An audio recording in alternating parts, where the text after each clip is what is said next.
Welcome in, you renegade maniacs. RK said he'd be a little late to start the show, but I'm pretty certain I know what I'm supposed to talk about anyway. What does it mean to ask for one man's soul? Look, I grew up watching professional wrestling. I was cutting promos in the bathroom mirror, having my mother yell at me saying I'm going to break my neck for hitting attitude adjustments on my cousins on a trampoline. I can read between the lines, and I understand fully what is being offered to me. What the fuck are you wearing? What? It's what I always wear. No, it's not. It's most certainly is not. But carry on. Anyways, Kurt, it's been almost a year since we started this journey on the Top Rope Renegades. That's true. On our way to be the greatest podcast in the world. One can dream. And I would love for this moment to be a moment of celebration. And I would love to welcome everyone to our show, Sunday Night Renegades. That's not. Nope. That's not the name of the show. That's not. Maybe it should be, Kurt. Look, I want to be here. My point is, I want to be here congratulating you on your near-year run as podcast champion. Still not a thing. I want to do all those things, but I'm out here instead because I have to talk to you about what everyone has been wondering for the last week. What the hell are you thinking? Just over a year ago, we started this thing, Battle in the Valley. We said, let's do it. We started it all around, roughly around this time last year. And, bad audio. Yeah.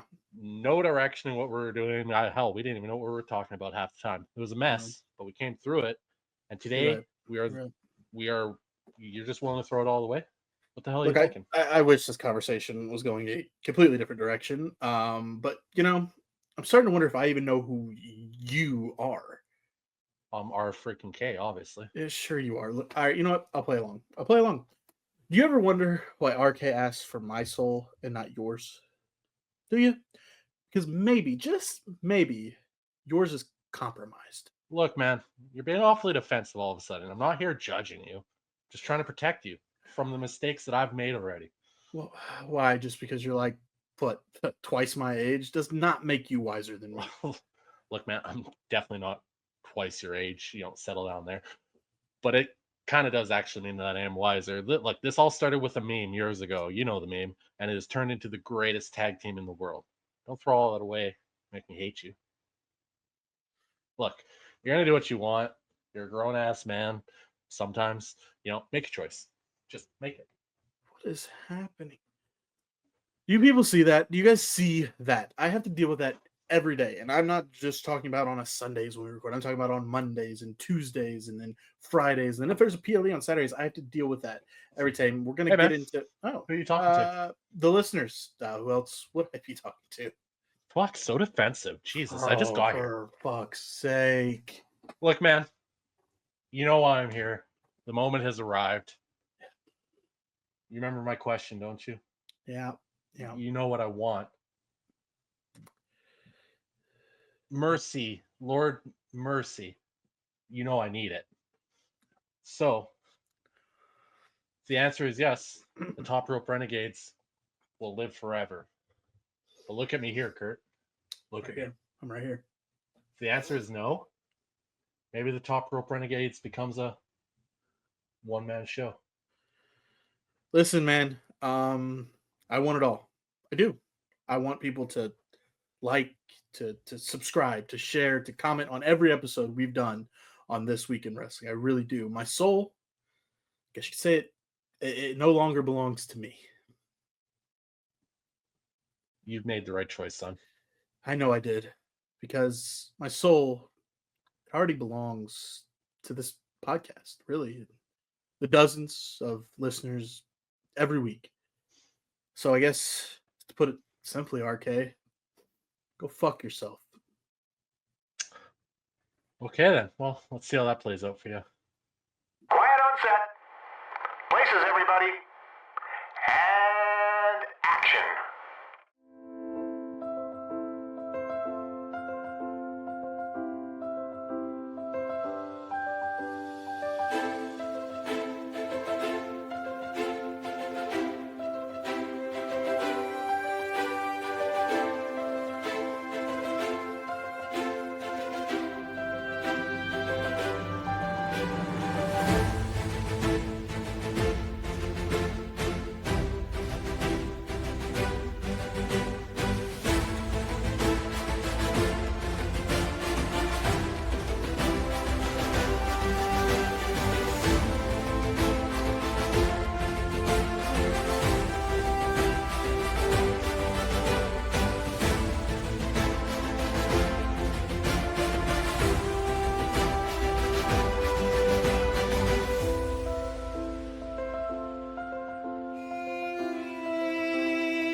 Ladies and gentlemen, welcome into What the Fuck Happened to You? Oh, like you don't know. Dude, I don't know what you're talking. I just got here. I was told to come in after the opening video. You had the opening. What the fuck happened to you, man? Dude, I can't even with you right now. Fuck. I'm gonna go find my dignity. Son of a. Ah. Uh, all right. Well, Kurt's gonna go find his dignity, and I just have to say that was weird. Anyways, welcome in, you renegade maniacs, to This Week in Wrestling, episode 43. We have a big show this week to get to. The Elimination Chamber happened yesterday in my home country of Canada from the Rogers Centre in Toronto. And well, shit happened. We'll break it all down as well as all the action from this week's Raw, NXT, and SmackDown. Also, of course, everybody's favorite segment, the hit piece, plus whatever else we decide to do this week. Hey, man, you ready to do the show now? Don't just don't right now. All right, cool. All right, let's yeah. I'm good, man. Yeah, I'm here, man. Elimination Chamber, ready to talk about that when we get to it. We got so much to get into. Looking forward to here on this week's episode. We're gonna kick things off like usual, probably here. We'll do the 20 questions, guess the wrestler, all that good stuff. And I'll be honest, real quick, RK, I'm having a little bit of an issue. I just have to refresh something on computer. So can we take a quick, like 2-second break? I have to refresh, just real Sounds quick. good, man. You Right. probably deserve it at this point, I think. Appreciate that, man. I really got to go talk to that fucking our freaking K guy. He's still. Be right back. Alrighty, welcome back in to the Top Rope Renegades. This is This Week in Wrestling, episode number 43. Had to get my internet. I'm not home right now. I'm unavailable. I'm not at the normal era, so had to get it refreshed. We Good up get and it, running. Kurt. I'm the king.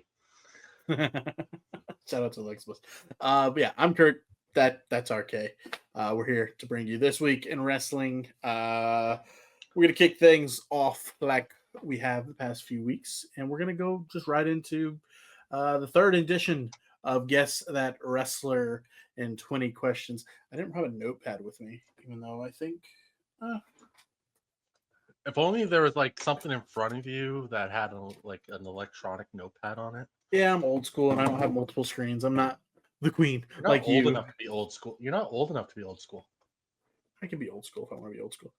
What old school is like? What 2009? Just because you're like half my age doesn't mean you're wiser than me. I hope you understand that. We already went through this once. Gosh dang it. There's no I got it. Let's do it. I'm ready. Are you? Yeah, dude, I bled out earlier. I'm just feeling back. I'm feeling good. I'm feeling ready to chug some stuff. Is this current wrestler, is this he or she active?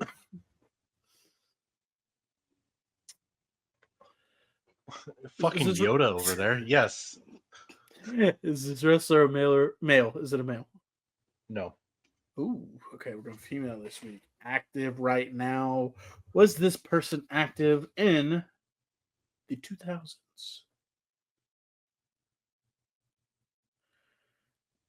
I'm gonna say yes. Okay. This person active currently in WWE? Yes. Okay.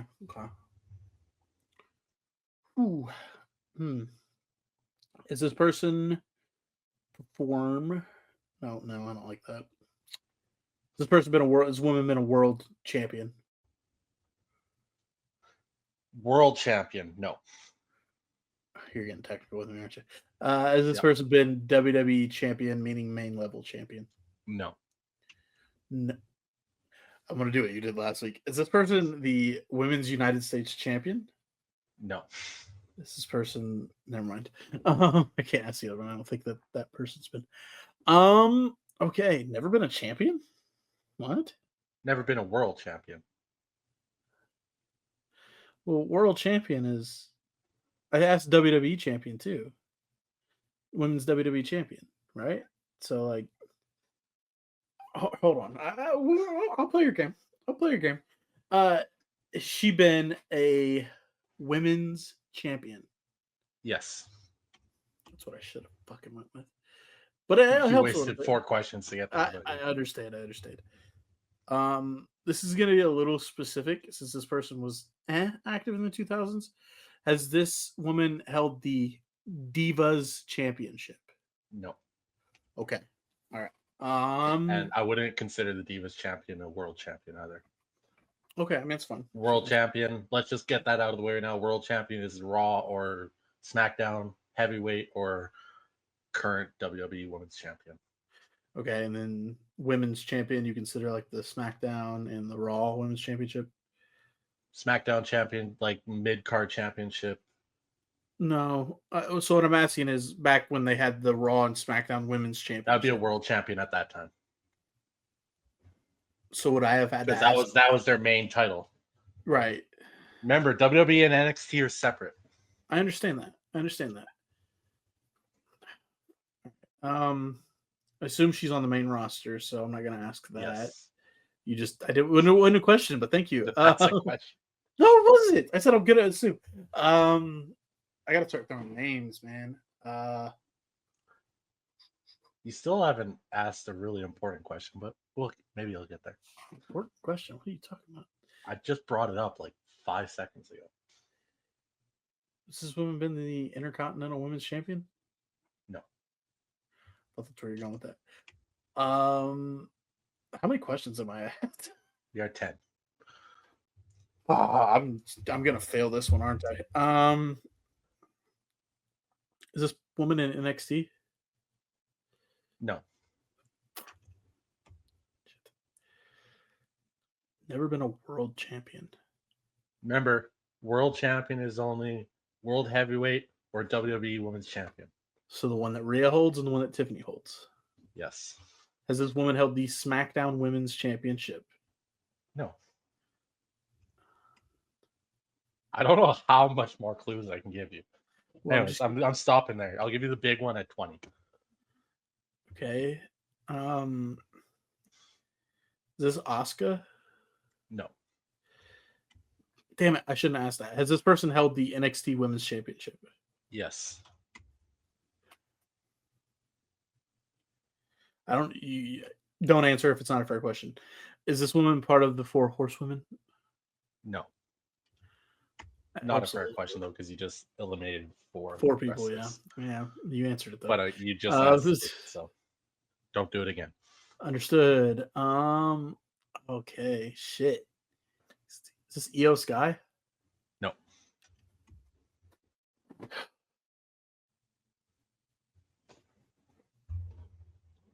Okay, is she white?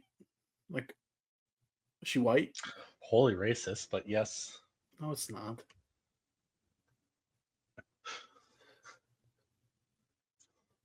Is this Shayna Baszler? Yes. Hey, let's go. Because I gave you 2 unfair questions. Yeah, you helped me out. Is she white? What do you mean? Well, eliminates a couple. Yeah, it was a couple of women. Because I don't know. My mind was like Raquel Rodriguez, maybe. So what's funny is, before I asked Shayna Baszler, I was going to go, has this woman competed in mixed martial arts? And when you would have said that's why yes, I said yes in the 2000s active, because totally fair. She technically was. All right, man. Your turn. Go for it. Let's get it. Okay, was this wrestler a member of the corporation at any point? Any corporate wrestler? Because I'm just going to ask very broad questions to eliminate 22 wrestlers at once.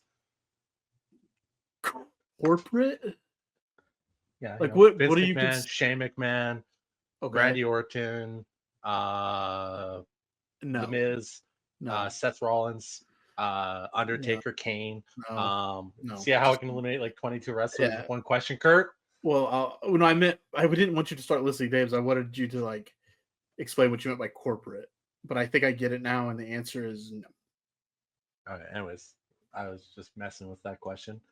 Is this wrestler male or female? Is this wrestler male? You did what I did. Male.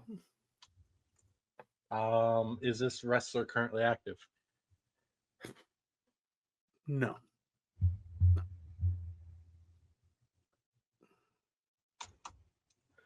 Does this wrestler hold a office type position in WWE? No. No. Is this what? April 20th. Just to help, the last match this person was in was April 20th of last year. I don't consider them active. Is this wrestler I don't Baron know Corbin? No. How many questions are you at? I lost track trying to make sure. 5? Is that 5? 4. No. First one I 4? was fucking with you. Oh, so you're at 4? Yeah. Okay. All right. Was this wrestler prominent in WWE? I'd say so, yeah. Yeah. Has this wrestler been in AEW? Yes. Prominent in WWE, has been in AEW, wrestled his last match April of last year. Yeah, it's kind of a helper, I guess. I just don't consider him active. Was it April last year? You don't even know what you're... Yeah. It was. I had a mind part. We're good.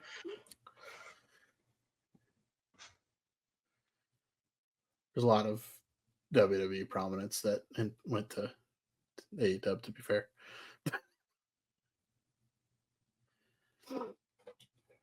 This wrestler, WWE main title. Yeah.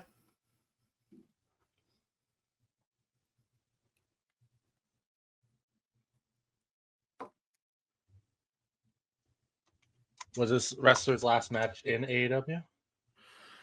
The match that I read off to you. Yeah, actually it was. The match I read off to me better be his last match because he said it was his last match. Yes, it was actually. And yeah. What was the question again? Was the last match in AEW? Yeah. It was AEW Rampage.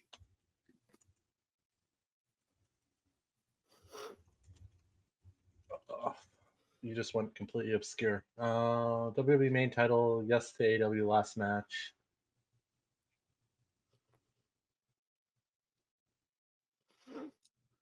Rampage. They all end up on Rampage, brother. Don't get that too confused. Main title, Rampage. Is it Miro?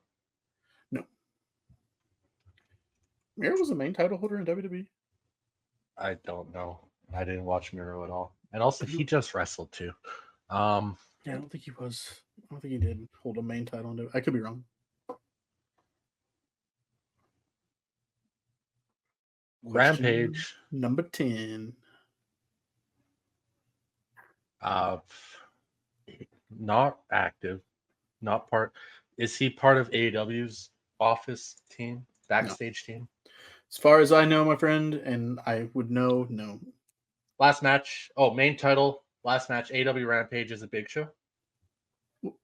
No, I thought you asked. Was it? I thought you were asking, was it a Big Show? No, it was Rampage. No, it wasn't. It's not Big Show. Mark Henry. Nope.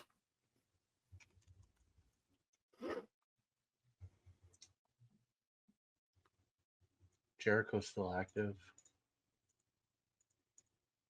Not Big Show. Not Mark Henry. Has he held the championship in AEW? I'm gonna double check, but I don't think so. No, he hasn't. No. I have nothing so far.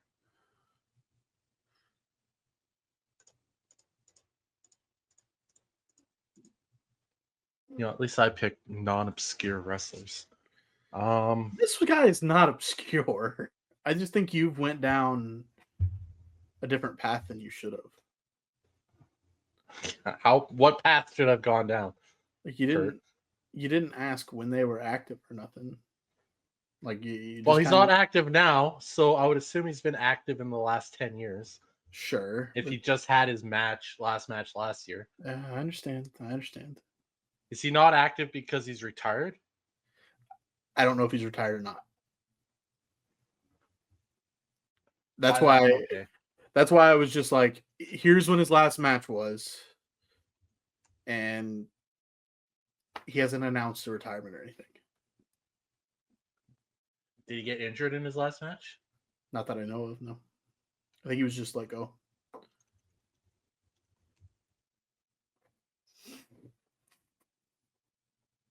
Not retired, not injured. Just hasn't had a match since that April. Not part of WWE office, not part of AEW. He's held the main title. His last match was in AEW. Yep, his last match was April 20th, 2024, in an elimination 4-way match on Rampage. Trying to think of all champions that went to WWE to AEW that you just wanted me to look stupid this time. Okay, cool. Not retired, not injured. Might be active, might not be active. Just chilling. Hasn't done.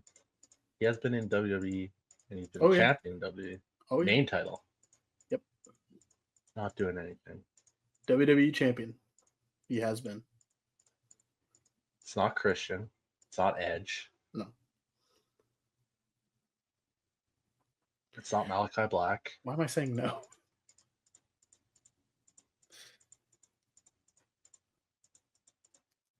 Well, those aren't really obvious because those Right. guys are still active. Right. I got nothing. I'm resigning on this challenge. Can I give you a hint? Sure. One, I've been giving you a hint the whole time. Every time I've read Sure off, you have. I've read Sure you off. have. I have. Every time I have read off what the date of his match was, it was a hint. April 20th, 2024. Yep. I don't know what that's supposed to mean to me. 4/20/2024. He was a one-time champion, WWE champion. The date is the date. Okay, look, still not helping. You think this is easy? It's not. I literally sat in your chair. He was very prominent in ECW.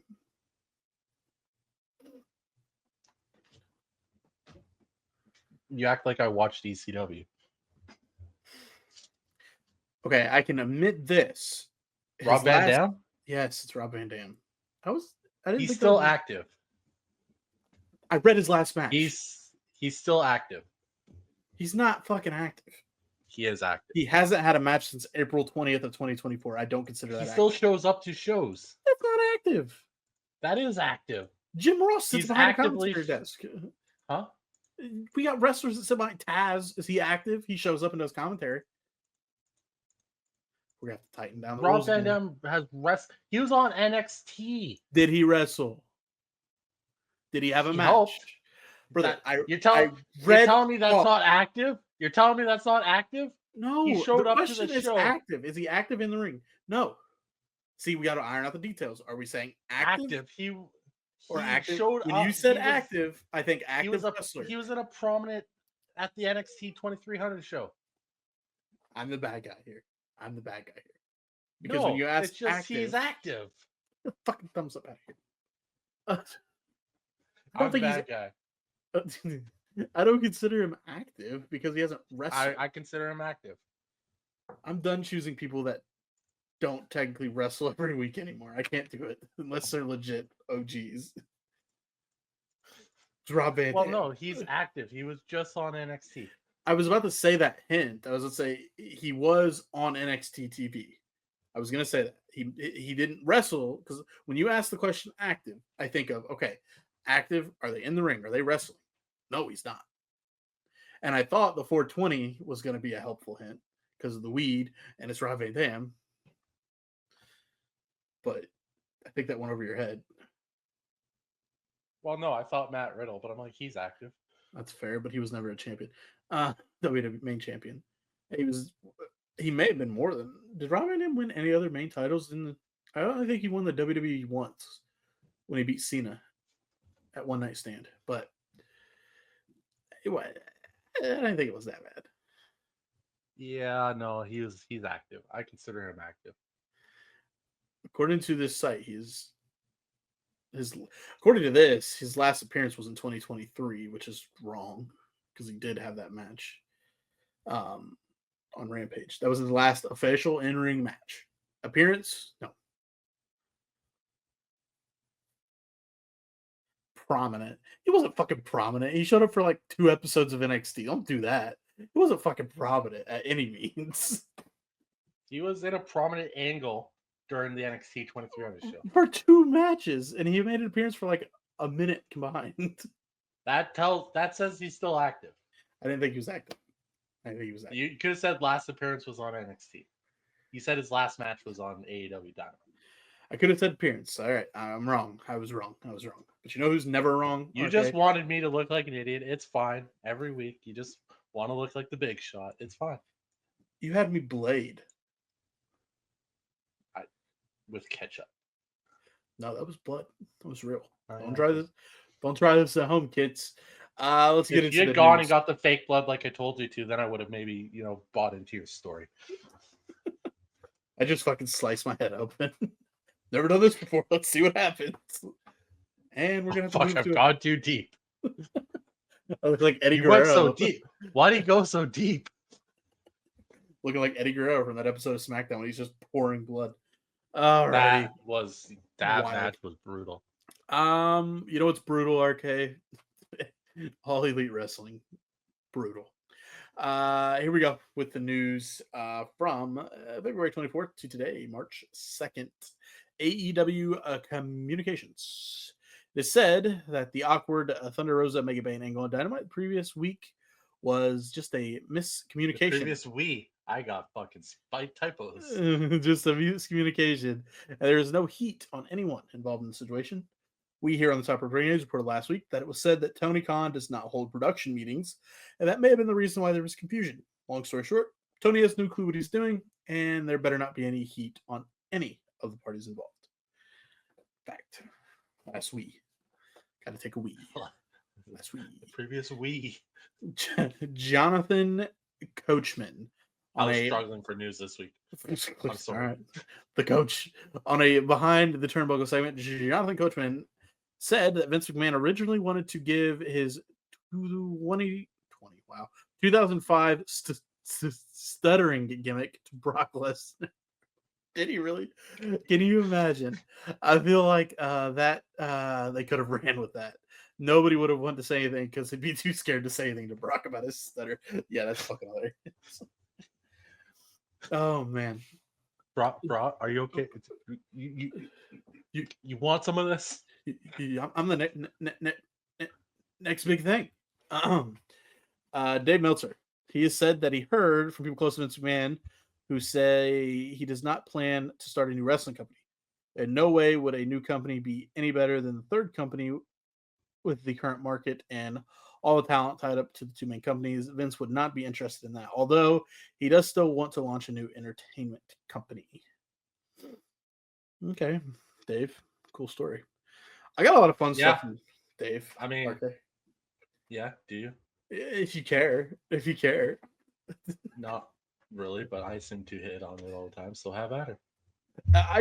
It's not, I don't think it's going to be as us calling him out or maybe we will find some things to call him out for here. I went back in time, got my time machine, RK, back to 1997, March 3rd edition of the Wrestling Observer newsletter that Dave Meltzer put out. The week of my birthday, by the way. If you want to get me a gift, RK, my birthday is Thursday. All right, that's cool. It's great. So in a huge shocker, I give you the gift of me every 4 days a week. That's fair. In a huge shocker in the wrestling industry in 1997, Ken Shamrock abruptly signed with the WWF in a story that has implications. It had implications throughout the pro wrestling world and MMA. Shamrock had signed a 3-year deal with a low 7-figure guarantee, and it's an exclusive deal. According to Meltzer, this whole thing fucked over New Japan because they had just announced Ken Shamrock versus IWGP champion Shina Hashimoto for a Tokyo Dome show next month. So, New Japan just getting fucked over, in Dave's opinion. And I think you probably know this. Dave's a big New Japan guy. don't know if you knew I that think or not. in 97 or 96, New Japan. They were putting Had on anybody some. heard of New Japan? Apparently, they were. He knew about it. This one, I'm Dave not also gonna. thinks AEW is good, so Yeah, well, I'm not gonna read all of this. I just wanted to see what you thought of this. March. This is from March '97. The latest on Shawn Michaels.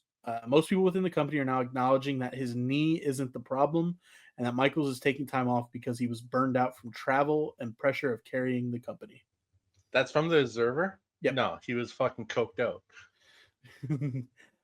He was unhappy apparently about the plan to have him put over Bret Hart at WrestleMania. Also, Yeah, he was. by forfeiting the title due to injury and giving the sympathetic interview he gave, he put himself in a position to be even more of a babyface when he returns without So having to put over Bret Hart. yes, so he did have injuries. His knee, his back, everything were messed up, and he got addicted to painkillers. Mm-hmm. And he continued to write, "It's true that Sean has a knee injury, but the belief now is that it isn't that bad, and he could have continued working on if he wanted to, but he didn't. As of now, there No, are no he- plans not at for that point. Michaels to appear at WrestleMania. Contrary to rumors, Sean is not in any sort of drug rehab, and friends have said that after being away from the company for the last 10 days or so, he's found that lost smile he talked about." Dave has been at it for over 3 decades. Good for him. Sean reportedly showed up backstage at WCW show last month just to see his friends, but he has 5 years left on his WWF contract, so the chances of him actually showing up on WCW TV are slim to none, because it would require WWF to release him. And there wasn't any heat on Sean for being there. Well, would there be? Kevin Nash was there. Scott Hall was there. Another one, WCW and Turner Broadcasting attempted to purchase part of New Japan back in '97. Cool. And this headline reads, WCW Super Brawl is in the books, and like always, it had a great undercard capped off with a shitty main event. Dave Sounds like every WCW fucking pay-per-view. Super Dave was Brawl was there. fun though. Yeah, Dave was there live and says the show was probably the most anticipated wrestling show in the area in the past 25 years. It was sold out 2 weeks in advance, and if they had booked a larger building, it would have also set an all-time gate record for WCW. As it is, it ended up being the third highest ever. They also did their second biggest night of merch sales ever. Apparently, a couple matches, the crowd was chanting "boring" during Chris Jericho and Eddie Guerrero. That seems wild. Yeah, that's wild. Two more little things from this Observer. WCW last week did an angle where the NWO ran the Steiners' car off the road. They got so many complaints over it that they won't air the angle on TV anymore and haven't mentioned it since. Don't know if you recall watching or seeing that. Nope, I didn't watch WC. Well, no, that's not true. I watched a bit of WCW, but not much. Then on Monday Night Raw, there was real heat between Paul Heyman and Jerry Lawler. Paul Heyman made a Yeah, reference that's true. to Jerry That's true. Lawler's legal problems from a few years ago, the alleged statutory rape situation, and Lawler responded with a comment about breaking Paul Heyman's jaw, which is true. Lawler apparently broke his jaw when he punched him in the face in 1987. This story has been told multiple times by both men. That was from 1997's Observer. So I think you kind of picked it I apart batted there. about 500, I'd say. He's doing all right. He's doing all right.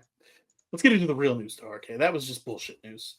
But I just read your news that you sent me, and it looks like it starts off with the fucking Observer. God damn it. Well, it's nothing major. It's just the Observer says that the writers were confused and thrown for a loop with The Rock appearing on SmackDown last week. It wasn't last minute as it was originally reported last week, but belief is his schedule may have changed for WrestleMania. No, he's not going to be at WrestleMania. Dave said it. He's not going to be there. Also, this means nothing. That meant nothing. And that Bad Blood appearance was pointless. That's when he did that. That meant nothing. Nothing. All of it meant nothing. Is that tweet still up? When he asked for apologies? That was Sean Ross Sapp. Yeah, I know. And is that tweet still up when he was asking for apologies like a week ago about Bad Blood meaning nothing? He deleted it because he's a pussy. Oh, okay. Dave Meltzer says the reason Ricky Starks wasn't used by AEW for so long is because Tony Khan believed he was always going to end up in WWE. I think what's fair is I think a lot of people kind of knew that was coming. Yeah, but I mean, I Why guess would you not did use his him? contract come up or was he released? He was released. He was Yeah. released. So Tony Khan still Ray Phoenix being held hostage. Apparently, The WWE recently filed for a trademark on the name Calix, which is being used for referee Jessica Carr, who is now working under a mask at recent Evolve tapings. okay. I want to see what she's got. Apparently, she was a really good at heel when she was in the indie circuits. Yeah, well, I mean, I think most referees in WWE wanted to be wrestlers at some point or were training to be wrestlers, and that's the role they got. And I guess some can break out from it. Yeah. Obviously, it makes sense for her to use a mask because I don't think she could ever just be Jessica Carr in the ring. Right. She's got to have Electra Lopez, Carissa Rivera was backstage at Full Sail during Friday's TNA taping. XWW Full Sail people. being the place where they taped it. Yeah, it's funny because I think you mentioned it that a lot of these ex-WWE wrestlers are trying to get into TNA, so there's still that path to potentially be on WWE TV. Backdoor. Sami Zayn told Sean Ross Sapp that he's usually kind of private about things, like his WWE contract status, but said, I've got a good thing going here at WWE, and I see it continuing for the foreseeable future. Translation, Sean, get the fuck away from me. I'm not going anywhere. Yeah, he must have ran into him somewhere and just asked him questions like, I don't talk about contract. It's going good. I'd assume Sean was at Elimination Chamber. Probably was running around town and ran into Sami. Or hawked him down, who knows? Probably. No, I don't think any wrestler would purposely go out of the way to talk to Sean. No. Moose. It is reported that TNA has strong interest in signing Electra Lopez. Discussions are apparently already underway for her debut once she is contractually able to. Okay. We didn't really get to see much of her in ring when we started doing this. She had a couple of matches in NXT and did the call up, and she didn't wrestle since. I think she had a Queen of the Ring match, didn't she? No, she had a couple matches. Yeah. It is rumored that WWE wants Randy Orton involved at WrestleMania 41, but no creative has been developed yet for a return. Well, yeah, something's been created. What was this from? February 26th? Yeah, something came up. Something came up. It is noted that there's internal optimism for the Hardy Boys to have a main roster program sometime this spring or summer. Oh, for sure. The crowd was really behind them at the NXT show. I mean, that's putting it lightly. Yeah, they were fucking yeah. You know, I think we can both agree they're not the same. They're older. They move slower, but nostalgia sells, and I could definitely see it. You know, and you also got to look at it this way, and I think it's been brought up by Matt, is that Jeff wants to write the wrong that he did to WWE in his last run. Totally. But I saw somebody say, to be fair, Jeff was given countless opportunities. But if I just feel like now that Jeff's in a good place, yeah, agreed. Personally wants to make it right with them. Yeah, for sure. PW Insider notes that Jade Cargill should be returning to WWE television relatively soon. I think she might. Possibly as early as this week. I think she does. I think she might. See, this is the tricky thing with news on a PLE week. A lot of the shit gets either answered right away, or disputed right away. WWE officials were really happy with how Liv Morgan and Raquel Rodriguez's title win played out on this week's Raw, and they're expected to be booked strong leading into WrestleMania 41. Yeah, man, Dave gave that 4 stars, which is crazy. 4.25.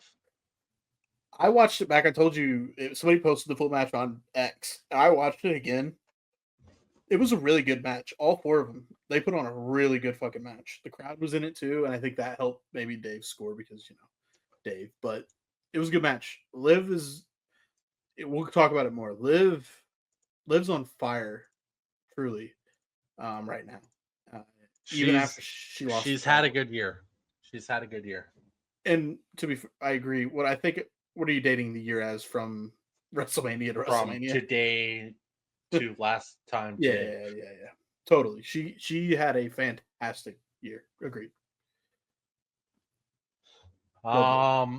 It is said that Becky Lynch is signed with the WWE and healthy, and her return has just not happened yet because no creative has been developed yet to get her back on television. The thought is that she may be back for WrestleMania, but just how that looks yet is not decided. If I'm a betting man, I think she's gonna probably go up against like Lyra Valkyria for the IC title. Yeah, we'll Just see. betting man. I mean, you can't just. I mean, you can, but you can't because you They- want to make sure that she doesn't get some kind of shitty program. Well, they have the history from NXT as well, and well, they were seen together too, right before she was written off TV. Yes, that is true. Actually, We'll see. this one's interesting. Brian Alvarez reported that the reason NXT is doing Stephanie Vaquer versus Julia so soon, as it was originally thought to be a stand and deliver angle, is that one of the two is banged up and needs a bit of time off. He did not want to spoil anything leading into the match, but Mike Johnson and Ibu of PW Insider have followed up and released that it is Julia who is dealing with an unspecified unknown injury. Yeah. For Mike once, Johnson, Brian Alvarez is the good guy here. That's weird. yeah, Mike Johnson, PW, Ibu works for Forgetful, which, whatever. Well, I think Yeah. Ibu still does stuff for PW. He's a fucking idiot and a clown. Yeah, it's weird. I don't know if what happens here. So if she is, Stephanie's gonna take the gold. Does Julia disappear and she gonna come back? Stephanie's gonna have one hell of a. Stephanie's gonna hold on to both those titles for a while. Oh yeah. I think the only way they can ride it of her losing one is just getting worn out because she's defending both. Both, who knows? You know, Julia is interesting. Does she get fixed, whatever, and come back to NXT? I assume, or they just say fuck it, let's go main roster with her. It's interesting. I'd assume NXT still. I'd assume NXT still. I would assume NXT still. As we saw at the last Vengeance Day, or no, Royal Rumble. Stephanie got the bigger pop than Julia. Mm-hmm. I think Julia still needs to be worked into the American audience more. Stephanie It's weird that I'm going to be saying this, but AEW, Stephanie having a match against Mercedes Moné at AEW, rocket her to being known. Rocketed her to being known. So I guess there's one benefit to being squashed by Stephanie in your first North mainland match. Yeah. WWE has trademarked the name Fraxium recently, and belief is that the team is main roster bound sometime after WrestleMania. Oh yeah. Best tag team in the world. Easy. No. Yeah, I know. Easily. They are.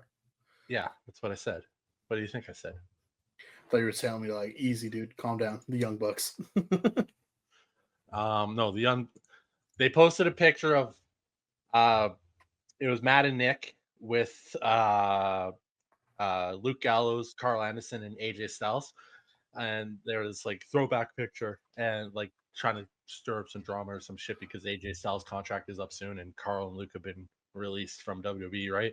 Mm-hmm. I think I messaged Kurt. I'm just like, oh, I didn't know it was post a picture of 2 bitches and a 3 Legends Day. It's true. Sheamus is the latest star to sign with the Paradigm Talent Agency. He joins fellow WWE stars CM Punk, Drew McIntyre, Tiffany Stratton, Damian Priest, Liv Morgan, and Alexa Bliss as Paradigm clients. Good.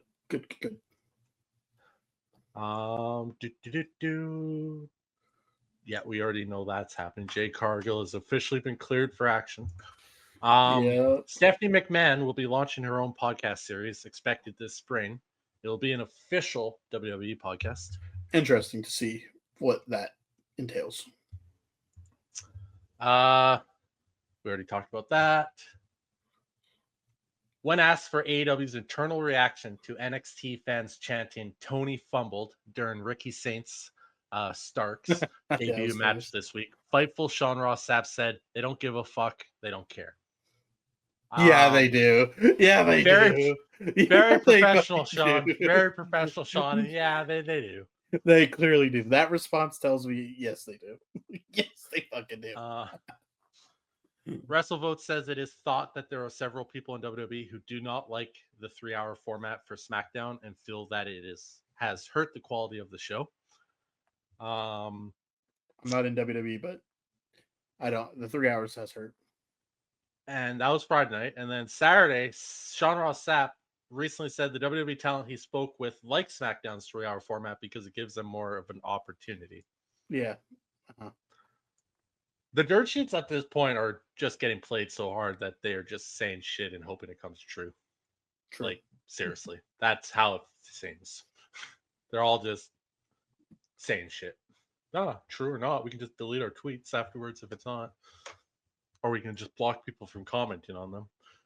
Brian Alvarez. We'll never block anybody commenting. If you want to call us dumb, stupid, call me an idiot for not knowing Rob Van Dam isn't a current active wrestler, apparently. Go ahead, tell me.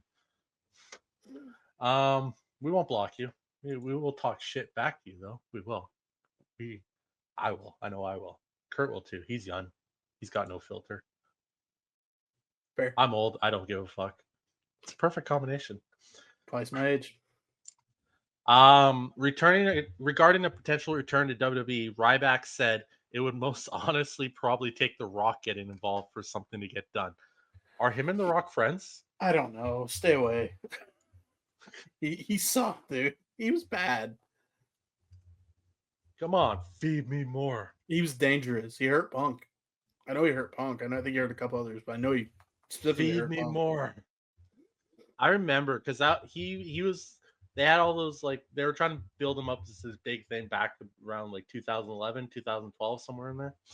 Mm-hmm. On his Backstage Pass show, Chris Featherstone noted that WWE's game plan completely changed with The Rock's return last week, and Drew McIntyre is now booked to win the men's Elimination Chamber. I wonder where he got that news from. Chris, are you sure about that? You positive? Were you told that Drew was winning? Because they might have lied to you. Who told you that? Instead, Drew's gonna get rolled up by fucking Damian Priest. The Wrestling Observer newsletter says WWE writers were confused and thrown for a loop by The Rock's abrupt return to SmackDown.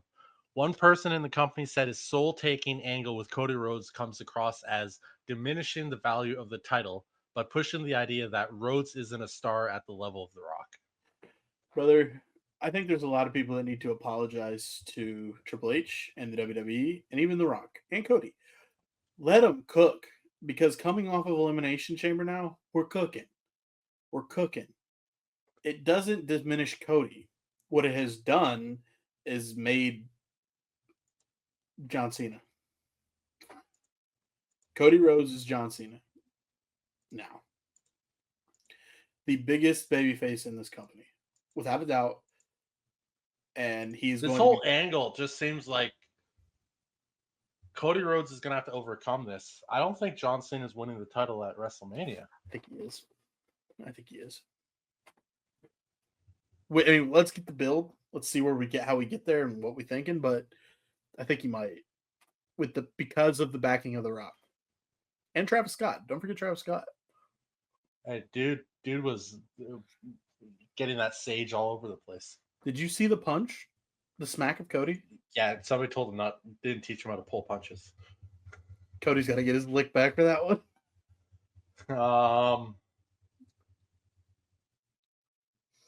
The Observer's on one. The Observer also says there were several people upset internally in WWE when the main ad for Elimination Chamber that featured several wrestlers was replaced by a new one that included only The Rock. Cry about it. What sells? Also, five wrestlers on a promotion. Granted, wrestling fans know who they are, but the mainstream audience, do they know? Or is The Rock on a poster for Elimination Chamber? Fucking Elimination from Friday to Saturday. They sold 6,000 tickets. What's even more hilarious is WWE put out the little poster of The Rock, Travis Scott, John Cena, and said, The Rock, John Cena, Travis Scott, what will happen? These motherfuckers gave away the finish. And we didn't even see it. We didn't see it coming. Nobody saw it coming.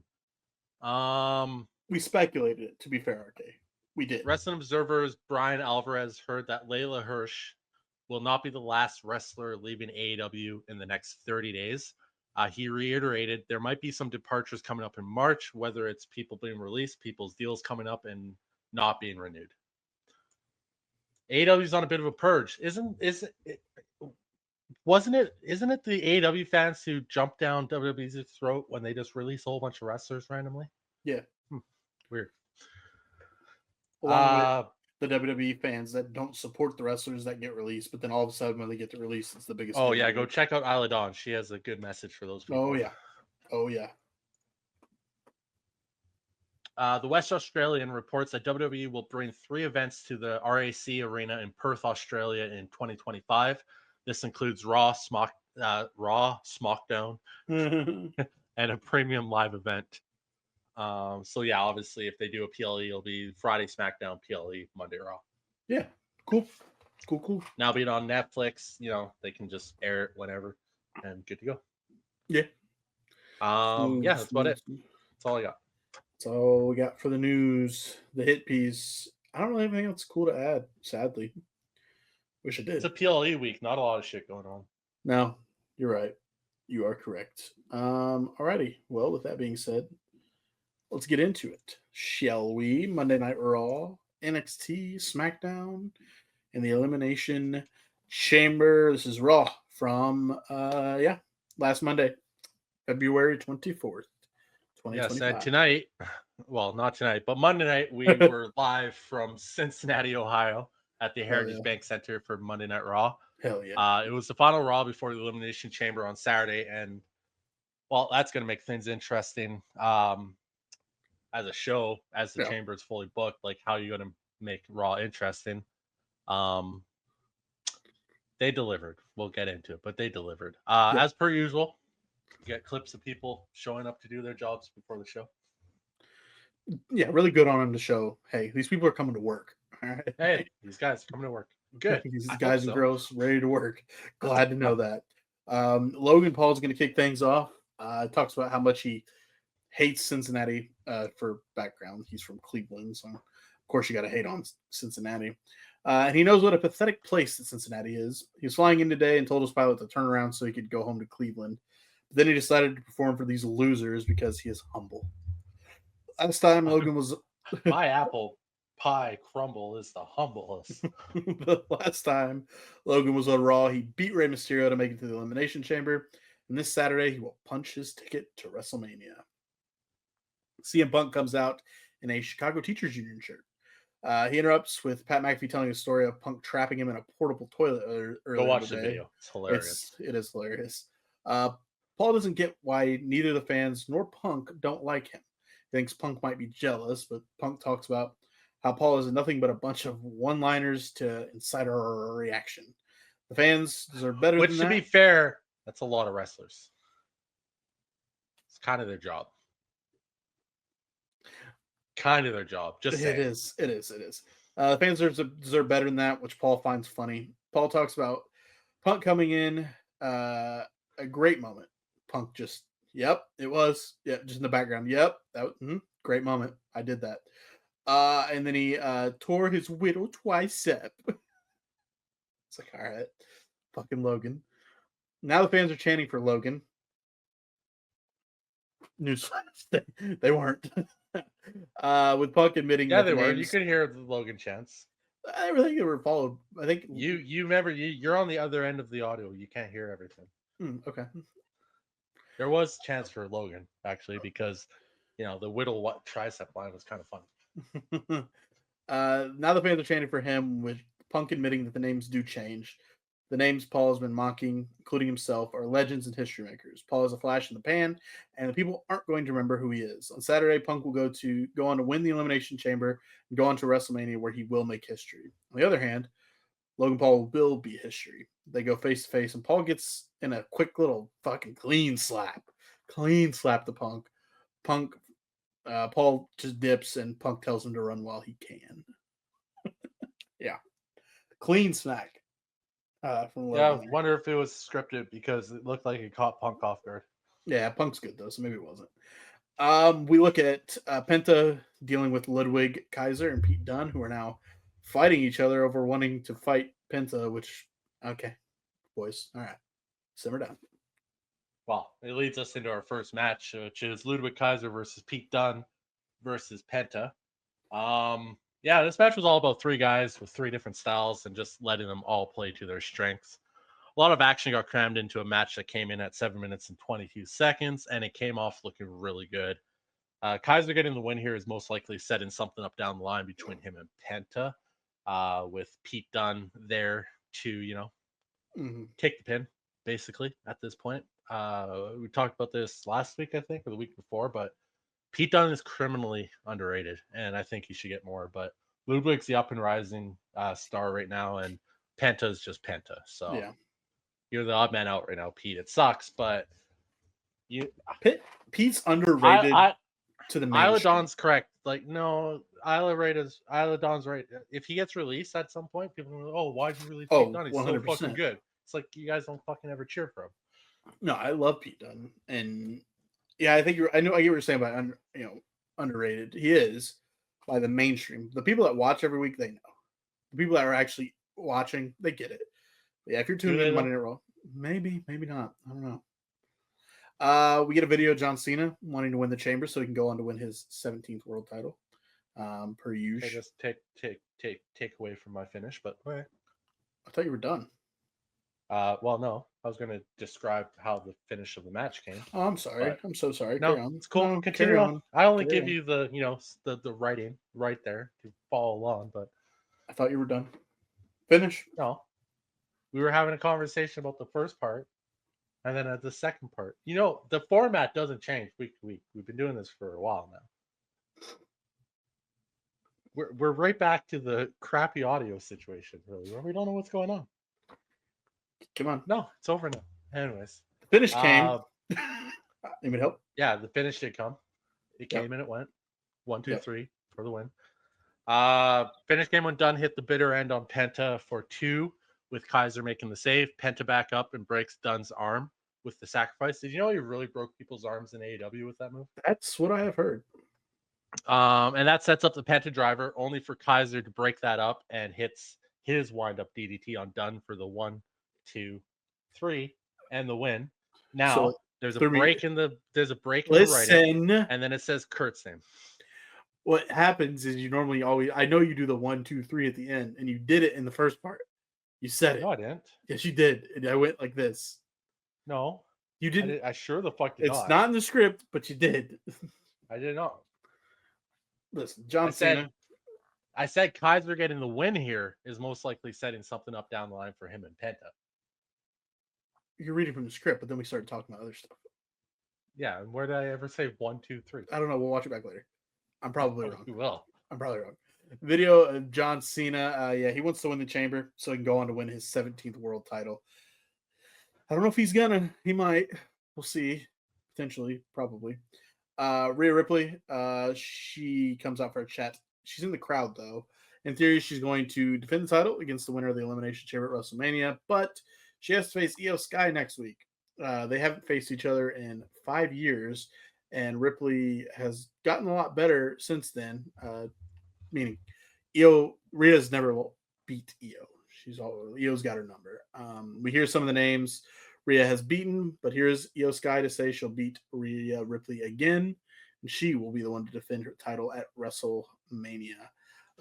Road Dogg has announced that he will be on LFG this Sunday. I haven't caught up on LFG. I need to get back on that grind there. Yeah, a couple episodes to catch up on. That's always fun, brings though. us I'm a to binge watcher. Second match, LWO versus the New Day. I'm going to go through this and read the thoughts, and then I'll get to the match. Shut up and just read. Second match of the night here, and Raw is settling into a nice little groove so far. Good action again in a relatively short match at 5 minutes and 28 seconds. Another New Day win here to keep them looking strong in their new roles, but they are going to need to do something bigger than beating the LWO. This whole thing with the New Day may lead to another tag team title run, but I feel the only payoff here is to make the whole thing worthwhile would be returning Big E in some capacity. I don't know if that's going to happen. I think it has to, though. It would make the most sense, but I think his contract's up soon. somebody would have definitely jumped all over that already. True. I thought I saw it reported though. Yeah, that it was maybe being, but maybe it's not a new one already. Who knows? Yeah, he Finish does came have when to. Kofi breaks up a version of the Doomsday device from the LWO on Woods, and then a backbreaker top rope double stomp combination for the New Day grabs the 1-2-3 for the win. Post match, the beatdown is on until Dragon Lee runs in for the save, sorta. The New Day beats him down as well and make their retreat. Yeah, I agree with they kind of need to just move on from beating up the LWO. That'd be a little better. What we got here? The Judgment Day Clubhouse. Finn Balor's yelling at Dom, with Carlito trying to call him off. Mysterio calls out Finn for losing last week as well, and again suggests another new member. That's still not happening, and Finn still says he will fix things. Liv and Raquel come in to say that things will look up tonight after they win the women's tag team titles. Finn says he's happy with anyone winning, but aren't they worried about what they did to Jade Cargill? Huh? Liv says that they didn't do it, and they both agree to handle their own business. Carlito is just happy because he found a yellow apple. He was really happy about that. Ooh, a yellow one. We see wrestlers opening Chops trading cards and being very excited about what they're finding. Yeah, because they keep pulling like the rarest fucking Right. cards. Didn't the Miz pull the Rock? Yeah. And there was only like 8 of those. I was like, all right, that's not set up at all. In this fucking company, we know scripts. Gunther comes out to talk to the people, and he understands that the fans are excited to see him because he's going to wrestle tonight. He does. He's got on his gear. Before we get there, though, he wants to talk about facing Jey Uso at WrestleMania. As the weeks go by, he is warming up to the idea because he will get the chance to humiliate Jey and end this Yeet circus for good. That's why today he's offered Adam Pearce the chance to have the World Heavyweight Champion in action tonight against his hand-picked opponent. And yeah, that hand-picked opponent is Akira Tozawa. Let's go. Shocking. Yeah, let's go is right. Before the match, Gunther points out that he came into the building and saw the Alpha Academy doing a TikTok dance for the people, which we saw as the show opened for a little bit of continuity there. Mm-hmm. They have a few things in common, such as picking up their lives to come to America and wrestle for WWE. Tozawa has wasted his chance, just like Jey Uso is going to do at WrestleMania. Last week, Pat McAfee said anything can happen on one night, and tonight Tozawa has the chance to do that as well. Can I just say, you brought up the fact that they do the continue, like Gunther came in, they were doing the TikTok, and I also love the fact that they've done this twice now with the Alpha Academy, where they've been cut off by the heels, and they still post the TikTok on their TikTok. So you can go back and watch TikTok, and they're doing their dance, and then you just see like Gunther come around the corner with the camera guy backing up really fast. It's just like Gunther just quick little, what the fuck? Yeah, good shit. Yeah, and well, we all knew how this match was going to go before it started. Tozawa does get some offense in here and there, but all that did was piss off Gunther. This match was purely here as story advancement heading into WrestleMania, and sometimes that is just okay.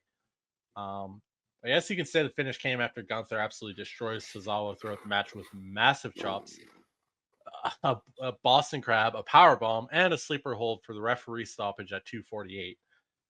Post match, Gunther goes for more damage to Tozawa, but Otis out for the save. Well, sort of, because Gunther just hits a sleeper hold on Otis, but out comes Jey Uso to a massive pop for the real save. I like what Gunther said. I don't know where it was that he said it exactly. It might have been on Twitter or something. I don't know, but he's like, doesn't matter if you have a pencil neck or no neck, you'll get put to sleep. Talk about Otis. That's fucking hilarious. We get a clip from Michael Cole. He was on the Impulsive podcast talking about the chemistry he has with Pat. Back in the arena, Pat B brings up the Patastrator here. He praises Cole for everything he's done, but then he mocks Cole's close to the podcast with his shirt being unbuttoned and showing off his stomach. And yeah, the buttons were, in Pat's words, fighting for their life. The Patastrator. It was kind of funny.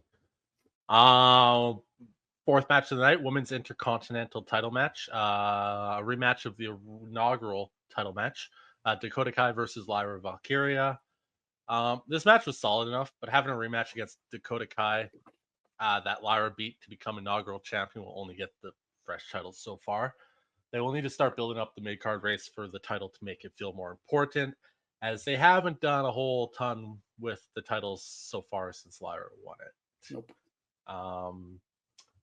Granted, this match was the better choice than Ivy versus Lyra, but I think that match is still probably going to come at some point. This match was good. Finish came when the two are in striking face off. In a striking face off with Dakota hitting her scorpion kick, but Lyra recovering and hitting a power bomb for the 2 count. Dakota is up and hits the chiropractor for a 2 count, which is a move you absolutely love, of her own. That was it for Dakota, though, as Lyra hits the Nightwing for the 1, 2, and 3, and retaining the Intercontinental title at 740. Post-match respect is shown. Oddly, it was actually really weird. Like, Dakota looked like she was trying to leave, and I don't know. It came off weird looking. But Ivy Nell runs down and jumps both of them. The finish was weird. I think we both said it was like, oh, that's it. It just kind of came. It felt like it was an abrupt finish, and then the shake of the hands of Dakota just dipping immediately it seemed all like rushed, if that makes sense. But yeah, I think you're right. They're setting up Ivy. We'll see what happens. Kevin Owens, Sami Zayn video.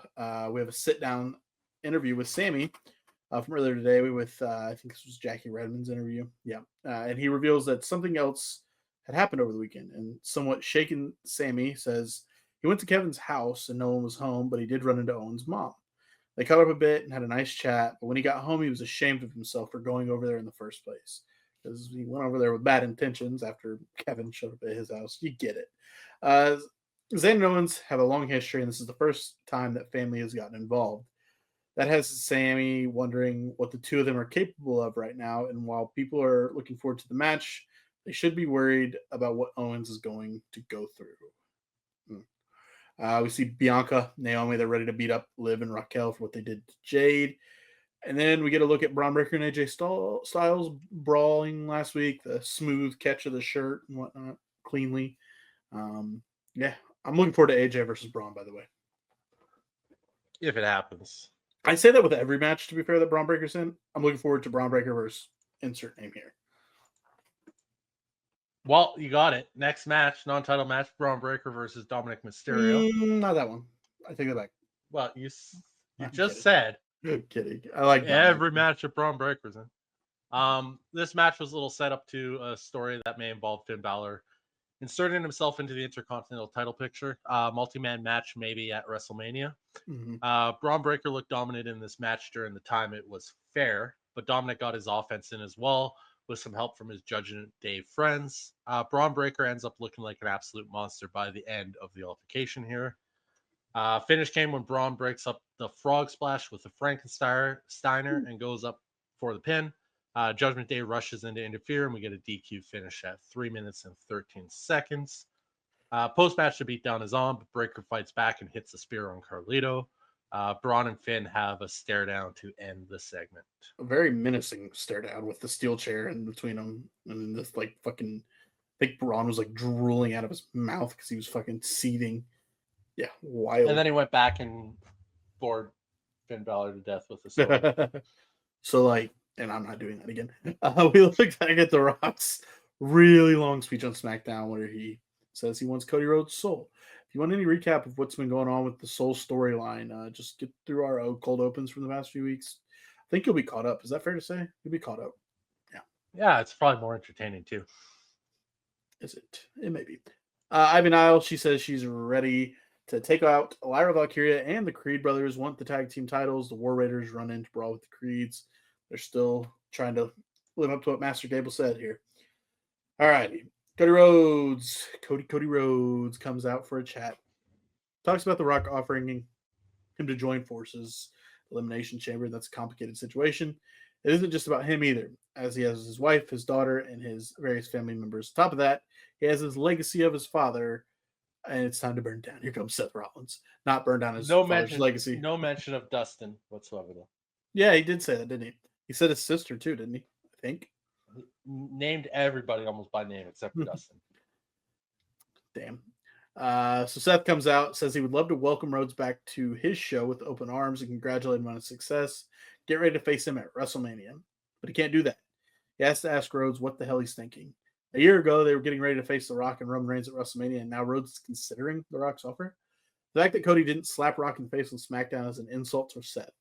What does Codes get out of Codes? What does Codes? What does Cody Rhodes get out of this? You guys are tight. Wearing that John Cena hat. You guys are tight. Bit parts and movies. Some codes.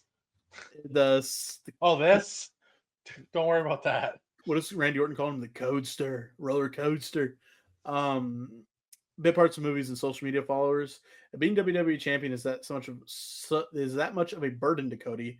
It's not too much of a burden for Seth.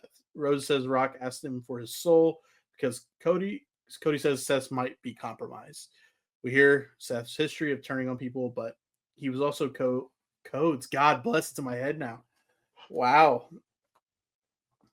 Code Man, the Codester. All right. He was Cody's shield at WrestleMania. With one leg and a scrambled back, Rollins was the MVP of WrestleMania 40 and helped the Rhodes family achieve their greatest victory.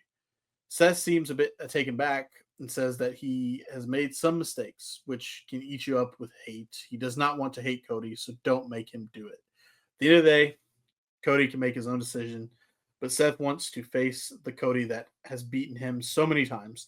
He wants to face the Cody that he helped crown as WWE champion last year. Rollins isn't coming for his soul, but he is coming for the title. Whew. You okay over there?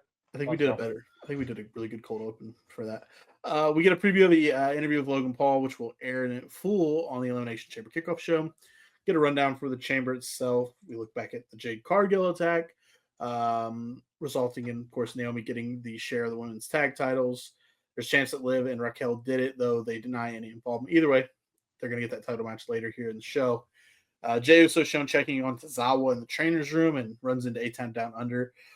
They mock him for his friends getting hurt over and over, so Jay goes to leave, only to have them mock the yeeting. Even though, like, Theory was kind of like with it a little bit. He was, yeah.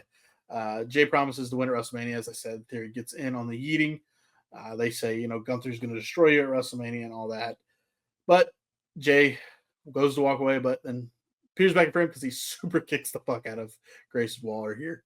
And, and then we get the usual before the main event. Here's what to look forward to next week on Monday Night Raw. Yeah, and that leads us into our main event. 6-woman. No, sorry, that's a different show. Women's tag team title match. Liv Morgan, Raquel Rodriguez versus Naomi and Bianca Belair. We'll get into the 6-woman tag match at SmackDown. Yes. 4.12, you said Dave gave this match? 4.25? 4.12. 4.25. 4.25. Dave gave it 4.12 stars, people. It's a new rating. Never heard of before. He gave it 4.25, yeah. 4.1.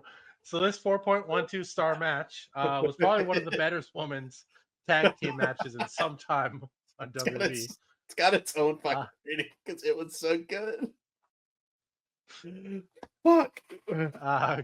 Great action here with quite a few near fall moments that really amped up the tension. The crowd got really hot as this match went on and absolutely went insane when the title change happened. Feels like the right move as the division has started to become stale with Naomi and Bianca as champions. And obviously this opens up a returning Jade Cargill to solve the mystery of her attacker, as I don't think it was Liv and Raquel. I think you might be right. I don't think it was them. They would have copped to it by now, I think. She said that multiple times. She said that on the interview. She did an interview with O'Shea Jackson, and his co-host was like, "We're friends now. We did the whole show. We're friends. Did you attack Jade?" And Liv goes, "Well, friendship's off to a rocky start, but if you know me well enough, friend, you don't think I would have been bragging about that?" I was like, "Yeah, she's got a point." Finish came when Liv reverses a suplex into a small package for a 2 count on Bianca, and the 2 counts in this match were insane. Yes. 2 count on Bianca, who comes back with the KOD. Rodriguez makes the save, and Naomi hits a hanging pedigree on the apron for her troubles.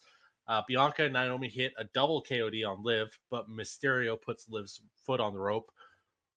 Ref clearly saw that whole thing happen. I'm gonna try There's that. there was No. no way he did not see that. He was Nuh-uh. looking directly at it. Nope. His glasses were foggy. Rodriguez drops Belair onto the announce table, and Naomi hits a dive in retaliation. Back in, and Naomi blocks an Oblivion attempt, only for Liv to roll Naomi up for another near fall. The rear view from Naomi takes out Liv, but she gets distracted by Dominic Mysterio, which allows Rodriguez to send Naomi into the ring post.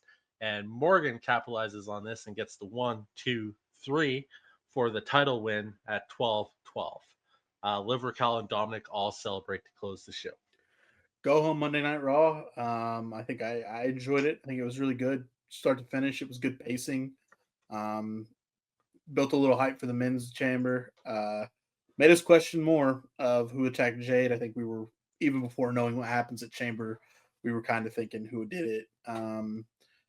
More confusion and added on to Cody and The Rock. I enjoyed the Raw. I thought it was a good show, start to finish, and I liked the main event a lot. I really did. Yeah, the main event was one of those ones that was kind of a slow burn because we're not really accustomed to good women's tag team matches.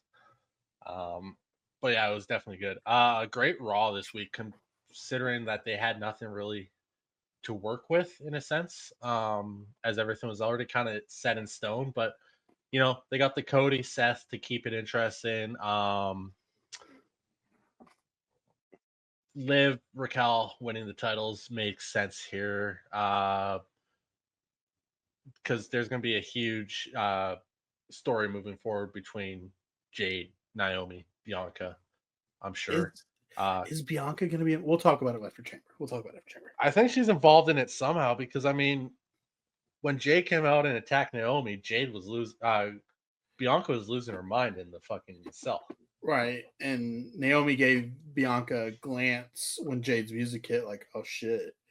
But I mean, Bianca's going to Raw now, right? I mean, I know the brands don't matter. I get that. They don't. But They're technically, having another draft right after WrestleMania. But technically, Bianca is going to be on Raw because she's going after Rhea. So interesting. No, not necessarily, because she won the Elimination Chamber. She gets a match against the other title holder. It's not really her choice. Right. So she's either going against Rhea or Io, which I think we assume it's going to be Rhea, but who knows? Maybe they swerve us. Maybe Io tells it. Yeah, you never know. You need shows like this with strong wrestling, but also fantastic story advancements. Great promos, fast-paced action in all the matches. Really starting to hit their stride going into road to WrestleMania here. It's wide open, man. It's wide open. Coming up next, we're going to dive into a pretty big NXT. A lot going on. They were on the road here for this NXT in Ohio.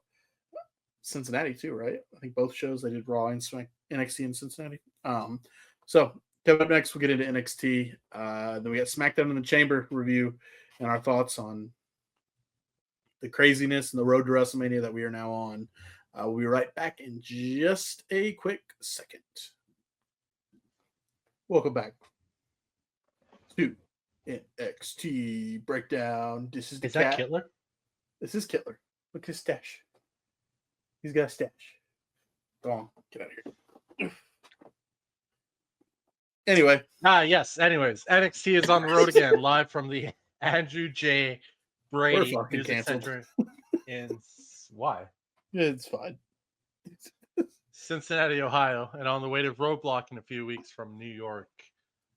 We have a new mysterious group of people attacking various stars, including Mr. Stone at the end of last week's show. Side note, Mr. Stone will be teaming with Peter Rosenberg.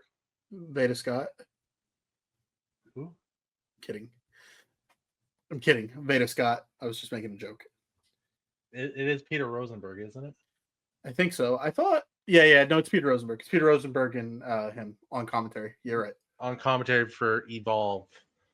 We have some big TNA names wrestling. What? Is that this week? Sorry to cut you off. That's this week, yeah? Yes, that is this week. Cool. Can I Cool. finish? You good now? Go ahead. Sorry. We have some big TNA names wrestling tonight, such as Moose and the Hardy Boys. Should make for some fireworks tonight. Let's get to it. Let's do it. Before we get into the match and you take over here, okay? Did you see? I think I sent you Moose. He tweeted something. Fightful Wrestling was breaking down this show, and he tweeted out like individuals that have no clue about wrestling, never done it, and think they have an opinion. I was like, okay, Moose, talk your shit, dog. Yeah, well, he's talking about us too, so. No, we are far from that. We don't report fake bullshit. We don't fucking block. We're not that. Do we report the stuff that people put out? Yes. We could simply make up that we have fake connections and then go on Twitter and put it out there nonstop. We could. We don't. Hey, we probably hit a couple here and there. I'm pretty good at guessing. Oh, guaranteed you have. Guaranteed you have. I think I've gotten what, one or two, but you seem That's to just been generous. You can't let me have anything. Right off the hop, big time match, women's North American title match, Stephanie Verkeer versus Carmen Petrovich. Yeah, we get big title match right off the hop to start the show, and that should get things moving nicely. Petrovich was working hard in this match, and she has come a long way from being pretty much a wrestler that just kicks her opponent. I mean, that is still definitely there, but she has progressed enough to make her feel like a more complete worker and has the ability to tell a story in the ring with that work. Vaquera comes off as an absolute star every time she's in the ring, and the fans are reacting to her as such. Could be a long time before she drops the title, plural. Could be a long time. Finish of the match came when Stephanie hits her figure 4 neck lock face plants. Vaquera goes up. They need to give a name to that fucking move already. Like figure 4 neck lock face plants. I mean, best way to describe it. Call it the pounding. That never gonna happen. Call it the That's what Booker calls Not it. gonna happen. That's what Booker does. Well, Booker, I feel like gets a pass somehow. Call it the Just imagine fucking Wade Barrett's on commentary going, oh. Yeah, no, don't worry. Oi, Yeah, exactly. oi. Call it the banging. No. That's not better. Call it the boom, baby. Okay, let's just go back into the match here. Vaquera goes up top, but Carmen hits the Hurricanrana, setting up a spinning kick to the head, which was when she nails that, like spot on, that fucking thing where she does the kind of rotation in the air and then comes down with a kick. It's absolutely gorgeous. She gets a 2 count out of it. Carmen super kicks a springboard attack from Vaquera, which also was clean and Shawn Michaels to fucking Shelton Benjamin-esque. Vaquera gets smart though, and she takes out the leg of Petrovich and then hits the SVB for the 1, 2, 3, and the retention at 11:42. Julia comes out post-match to interrupt the celebration. She congratulates Vaquera, but says that she is the real best champion in NXT. The result is a title versus title match at Roadblock. You'd said be a long time before she drops the titles. We're about to be in a situation where agreed that when if it's true and Julia's hurt and Stephanie blah blah blah, she holds both titles. Yeah, it seems likely because when's the last time Julia wrestled? True. And how often has Stephanie been wrestling? Yeah, agreed. So if it's Stephanie holding both and Oba's holding his still, we're in a situation where the main titles plus the women's North American title, who the hell's beating them? Who the hell is taking the titles off of these two? I think Stephanie would hold until Julia comes back. Yeah, maybe. Jordan Grace is an outlier, though, man. Oh yeah. Don't forget about Jordan. They have a lot of big time. Jordan's there for a good time, not a long time. Don't mean she's not hanging out and winning a title. I can't think of any other names though that would take it off because Cora is busy in TNA doing her thing now, and Julia's hurt. Roxanne's main roster. Who else? I mean, Zarya, but I think they're really pushing the Zarya tag team with Soul. I thought Soul Ruka. I don't think they want Zarya in the mix right now for the singles. I think they're probably priming Zarya to be more dominant once those two are gone from NXT, or Jordan and Stephanie and Julia are Maybe. off. I still think we're gonna get. I still think we need that Stephanie, or no, I'm sorry, the Jordan Zarya match. Anyway, I think we get. Yeah. Ariana Grace and Santino Marella are happy with what is going on, but Lola Vice comes in saying she wants to fight. Vice is willing to fight Ariana, assuming someone in her family taught her to fight. This sparks Santino to put his thing up and easy. This fucking Cobra. The match is on. We knew Kurt. You didn't watch Santino though. I sure the fuck did. Was he wrestling when you were watching? Oh yeah. Good. That dude's a legend. Lexus King tells John Cena Baptista. He's so good. Lexus King tells Oba Femi that he's ready for Moose. And Femi just is like, all right. Okay, dude. Good luck, man. That leads us into the TNA X Division title match. Oh, where are we? Lexus? Cincinnati, right? Didn't Lexus say he's never lost or some shit? Yeah. Never lost. Never lost in my hometown. And Oba's like, all right. Okay, buddy. Lexus Kane versus Moose. These crossover matches continue to impress. The question is, when will WWE and TNA pull the trigger on a WWE talent winning a TNA title, or vice versa? It's quite common in other companies that do similar crossovers, and it's a matter of time before it happens here. That's when I think things will start to get really interesting, when WWE talent holds the TNA title or vice versa. Lexus King got some offense in here to keep it respectable, but the big push here is for Moose to look like a serious threat towards Oba family and possibly his title. The finish comes when Moose hits a powerbomb for a 2 count, and it's obvious the fans are behind the hometown King when he kicks out here. The coronation connects from out of nowhere to give Lexus King a very near fall. Moose is back up and hits the monster spear for the 1-2-3 and the win at 9 minutes and 32 seconds. Post match out comes Oba Femi, and he says in 2 weeks at Roadblock, it's title versus title when he faces Moose. So the match was good. I think Lexus came a long way, and Moose is Moose. I'm more stuck on this Oba Moose thing. So he said title for title. Right now, it's currently billed as just the NXT Championship. 100% it is. We get to that later in the show. I think he screwed up. Yeah, because I thought originally, and this was before tonight, I thought I had read somewhere that it was for both titles. I could have swore, man, that the X Division title was online, because I thought we talked about it. Maybe not on here, but just in conversation. But because I thought they were booking it as, okay, winner takes all, X Division and NXT title, and then we had Julia, Stephanie, and winner take all too.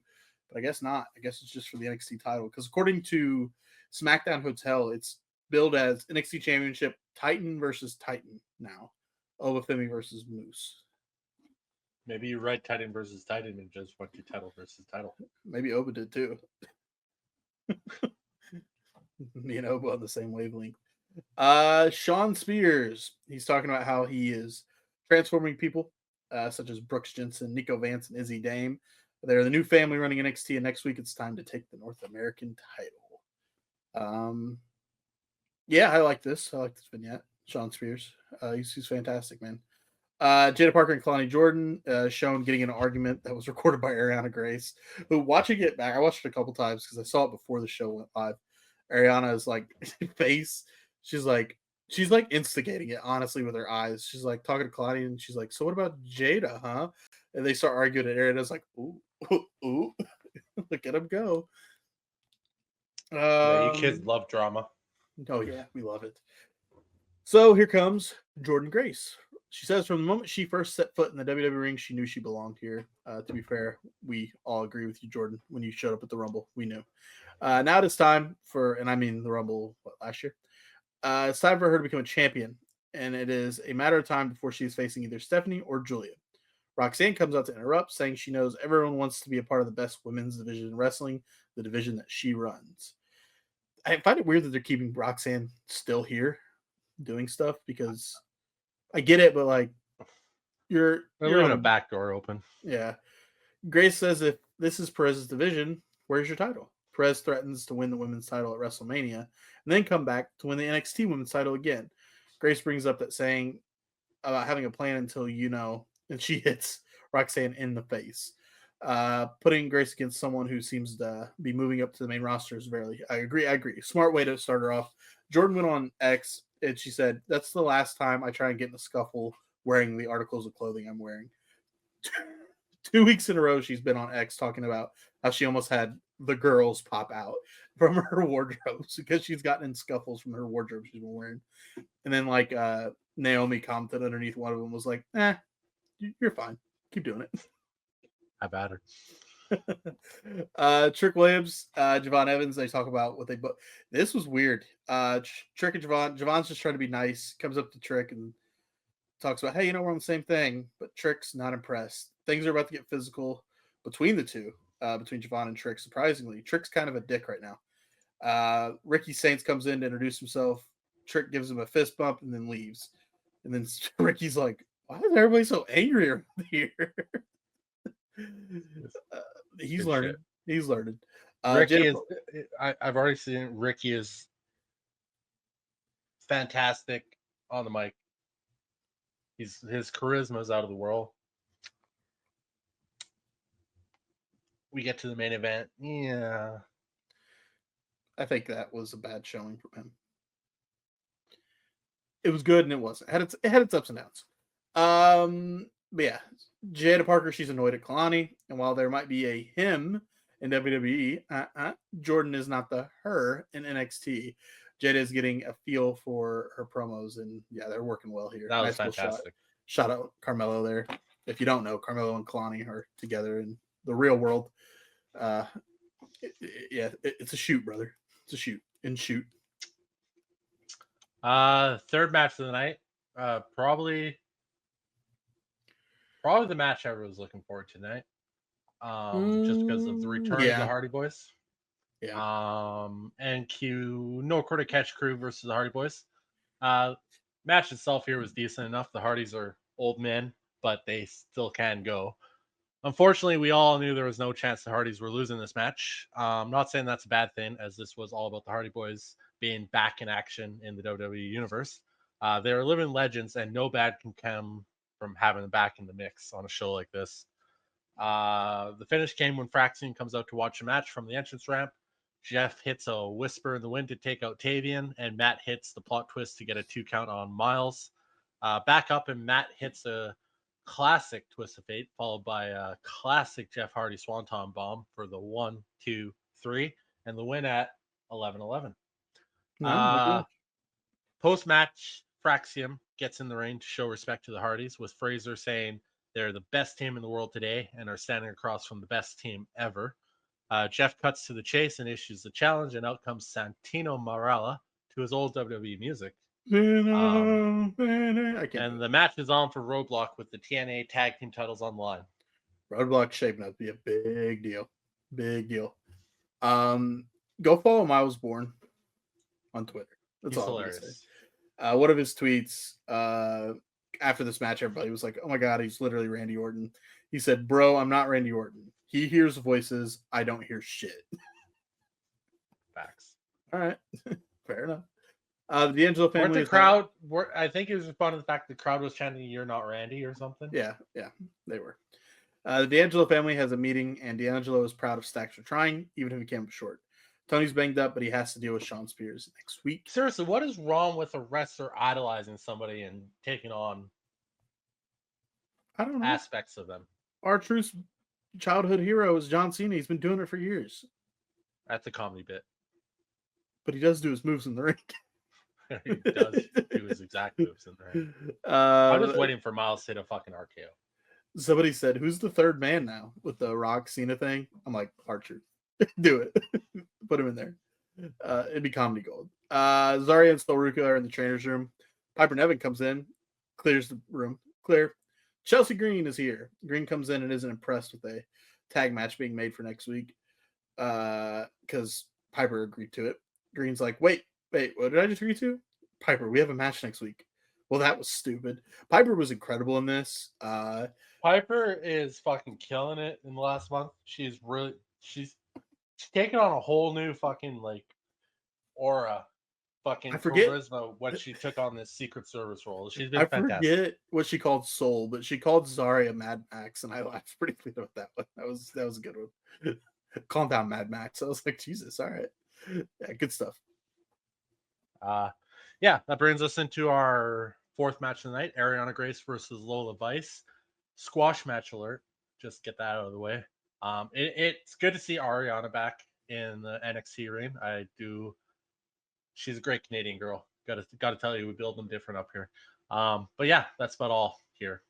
Finish came when Lola kicks Grace down, and then hits the spinning back fist for the 1, 2, 3, and the win at 2:27. Quick smash match. Ariana had a couple moments where she looked pretty good though in this match. Yeah, it was a squash match. It was at the end. It was like Tozawa. Hey, a couple moments of, oh, that's cool. And then you're dead. The mystery group has attacked the no quarter catch crew backstage. So they're wreaking havoc here. Eddie Thorpe is walking through Cincinnati and talks about how his people were once forced out of their land here and moved west. Somehow this is playing into him facing Trick Williams again. So he says, name the time and place. So I guess we're going to get one more match of Trick and Eddie to hopefully finish that story there. Maybe get Eddie another shot at the NXT title. I think he deserves it, but I don't see him beating Oba, or if somehow it's Moose. Ava, she comes out to make the announcement that she clarifies that Oba versus Moose is only for the NXT title, not a title for title match. Yeah, honestly, we were very confused about. We didn't really know what it was at this point. Yeah, I Ava think tries to clear it up, but Ava. I still think everyone's I confused. think what confused us is last week, it was last week. I read some stuff from TNA's tapings, and I jumped the gun a little bit, and I think they did, or it could have been a typo. It was unforgivable, but yeah. As of right now, NXT title. That's it. And then we get here's what's coming next week on NXT. I think we're 2 weeks away from Roadblock in Madison Square Garden Yep. Auditorium or whatever it is. Yep. Because tomorrow they're in. Fuck, I forget where they are tomorrow, but yeah, the following week they're in New York, Madison Square Garden. Raw's Raws, anyways, yeah. and then they start their Europe tour. Oh yeah, it is happening, isn't it? Cena's going to be there. Cena's scheduled for all like 4 Raws in a row Is before Cena WrestleMania. on Raw tomorrow? I don't. He's not scheduled, but Well, didn't The Rock in that press conference say he's like flown back already to do them? I don't know. I don't really watch press conferences except for clips. Could be a story. Main event of the night: Wesley and Ethan Page versus Ricky. Don't call me Starks Saints and Javon Evans. This match was good enough match for a main event, but the nervousness or ring rust of Ricky kind of showed here. Nothing major, just timing issues or trying too much too soon. I guess it was first match for Ricky to get him introduced in the ring to the fans and win over some talent with get a win over some talent with status in NXT and Ethan Page and Wesley. It accomplished what it needed to do, but it just didn't come off as a main event match by the end of it. Finish came when Javon hits a spinning kick to Wesley and tags Ricky in to pick up the pace with a good combination of big time spinning DDT and a spear for a 2 count on Lee. Evans and Page brawl into the crowd while Saints gets sent into the ring post. Igwe and DuPont offer distractions so Lee can hit a Meteora for a 2 count. The cardiac kick is loaded up, but Saints reverses it into the Rochambeau, basically a running dominator, for the 1, 2, and 3, and his first win in NXT. That spot where the cardiac kick is loaded up, but Saints reverses it. He sort of reverses it. Yeah. It did not look good. No. The funny thing is it being called the Rochambeau. You know what a Rochambeau is, really, right? Yeah, I know what a Rochambeau is. Which is kind of wild. Imagine if that was the finisher. I think there was some rust. First time in NXT ring. I think it'll cool out. That DDT he hit was clean. I will say that. It was. And he's got that spear he does. It's pretty cool too. But I think what has always shined with Ricky is his charisma and his mic work. You can be a Oh, that shows superstar. right off the hop already. Is the Oh whole yeah, why is everybody so angry around here has been great for 2 weeks. you can be a star just on the mic. You got to have something in the ring, but I think we talked about it SmackDown about Jacob Fatu, and we'll probably talk about it when we get there. Is you only got like what 5 moves, but John Cena made a career out of it, of being on the mic, being over, being charismatic, and only having a couple good moves and winning matches, which it can get him somewhere. I think Ricky, give him time. I think Ricky will be just fine, just fine. Uh, and then we close the show here with just a preview for what's coming next week. We wrap up the broadcast, and here we got. Get ready for next week. Yeah, show was good. It was well thought out. Covered a lot of things that needed advanced stories as they moved towards Roadblock. With the results of this show, Roadblock is looking like it might be one of the biggest NXT shows of this year, and I find it hard to see them top this with Stand and Deliver at this pace. I feel like we're gonna get multiple title changes happening, or a crossover title change happening. I don't know, but so much shit can happen at Roadblock. Um, Setting up so much in a 2 hour show is no small feat, and they pulled it off effortlessly. NXT knows how to make their special shows and PLs seem like Yeah, big time deals. and Roadblock is a Tuesday. It's a show, right? It's not a PLE, It's a so special, yeah. they'll ball out. Um, Looking forward to it. Get the final seeds planted next week on NXT, and then boom, ready to rock. With that being said, that's NXT. NXT's breakdown. Time to delve into the world of SmackDown from Friday, February 28th. SmackDown was live just down the road from where the Elimination Chamber was held in Toronto at the Scotiabank Arena. We're here for the last push towards Elimination Chamber. Odds are we're about to get a show full of Cody Rhodes being unsure about accepting or not accepting the Rock's offer for his soul. Nailed it. That alone should keep SmackDown interested enough in what has not been a great stretch of shows for the brand. No. We opened today's show with a long recap of Rock telling Cody Rhodes that he wants his soul. We get it, Rocky. I'm the Rock. Yeah. SmackDown. This is a show. It was fine. It was a fine show compared to the SmackDown prior, where The Rock came out and said he wanted his soul, where it kind of just diminished everything after that. It was like, we have to continue with the show here, and yeah, you're right. Okay, the whole show, it's The Rock's here. The Rock's here, or no? Will Cody accept The Rock's thing? It was similar to last week when it was The Rock's going to be here, and every time it came on, RK was like, "Yeah, we get it, we get it," and then it turned into, "What will Cody say to The Rock?" Yeah, we get it, we got it. Cody Rhodes arrives, and he's told, "You have a private locker room over here, Cody, courtesy of the final boss." Somebody put a picture of Cody. They told him that, and then he had the 2 security guys like right behind him. And they put a picture of when Seth Rollins had J&J security with him. Almost the same shot. Seth walking, 2 security guards behind him, and it looked exactly the same. I'm like, yeah, see, Seth, you've been here. You can't judge.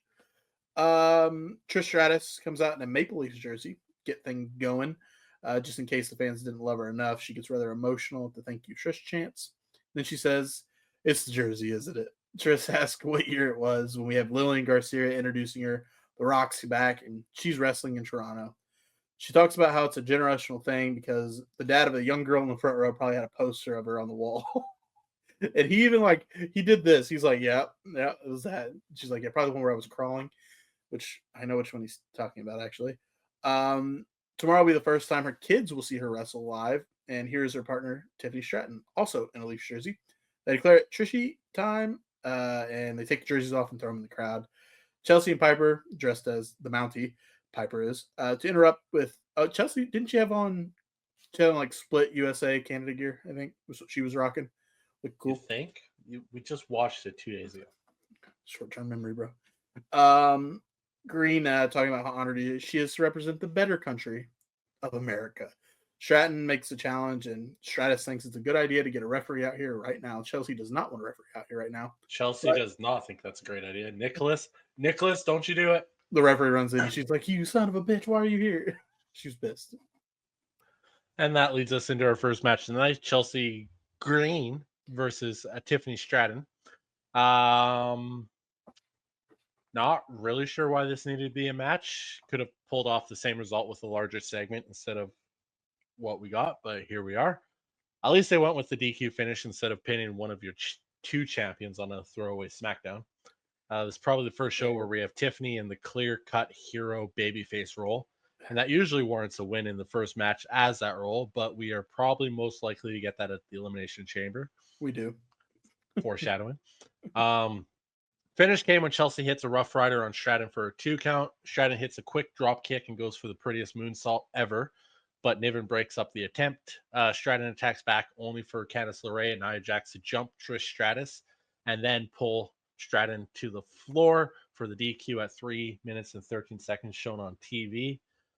Post match, the beatdown is on, but Trish Stratus makes a save and the villains all retreat. Typical. They're making a mistake turning Tiffany into a babyface. I'm sorry. Yeah, you could have had her stay heel and go up against heel Charlotte. It would have been fine. It would have, because you can keep her doing the same character. The crowd's going to cheer her no matter what. They're behind Tiffy.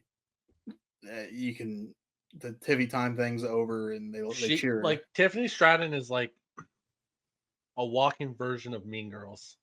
Oh, totally. Yeah, but yeah, I guess the crowd, they were cheering her when she was quote unquote a heel anyway. They're gonna cheer her. You don't have to make the character become a babyface just because the crowd's cheering. In my opinion, would have been fine keeping her as is. But now you're pairing her with Trish, who's in her hometown. So yeah, you're over by default. Yeah, typical beatdown too. Before the match on Elimination Chamber. Nick Aldis announces a one-night tournament for the number one contender to the United States title. Jacob Fatu is not happy. What to do on this show. Yeah, they go home shows used to be a big deal. Now they're just like, we don't want to fuck anything up for the show tomorrow. Jacob's not happy with Solo thinks that Jacob should bring the U.S. title home to the family. So originally it was booked as Solo in the tournament, but he gave his spot to Jacob. So there you go. Cody Rhodes is in his dressing room. He's got a bunch of alcohol, sushi, and food. R-Truth's there laying on the couch and thinks it might be worth it selling out. All this for Cody and telling Cody, with Rhodes telling him to help himself, help yourself, R-Truth. R-Truth is glad that Cody's not being shellfish.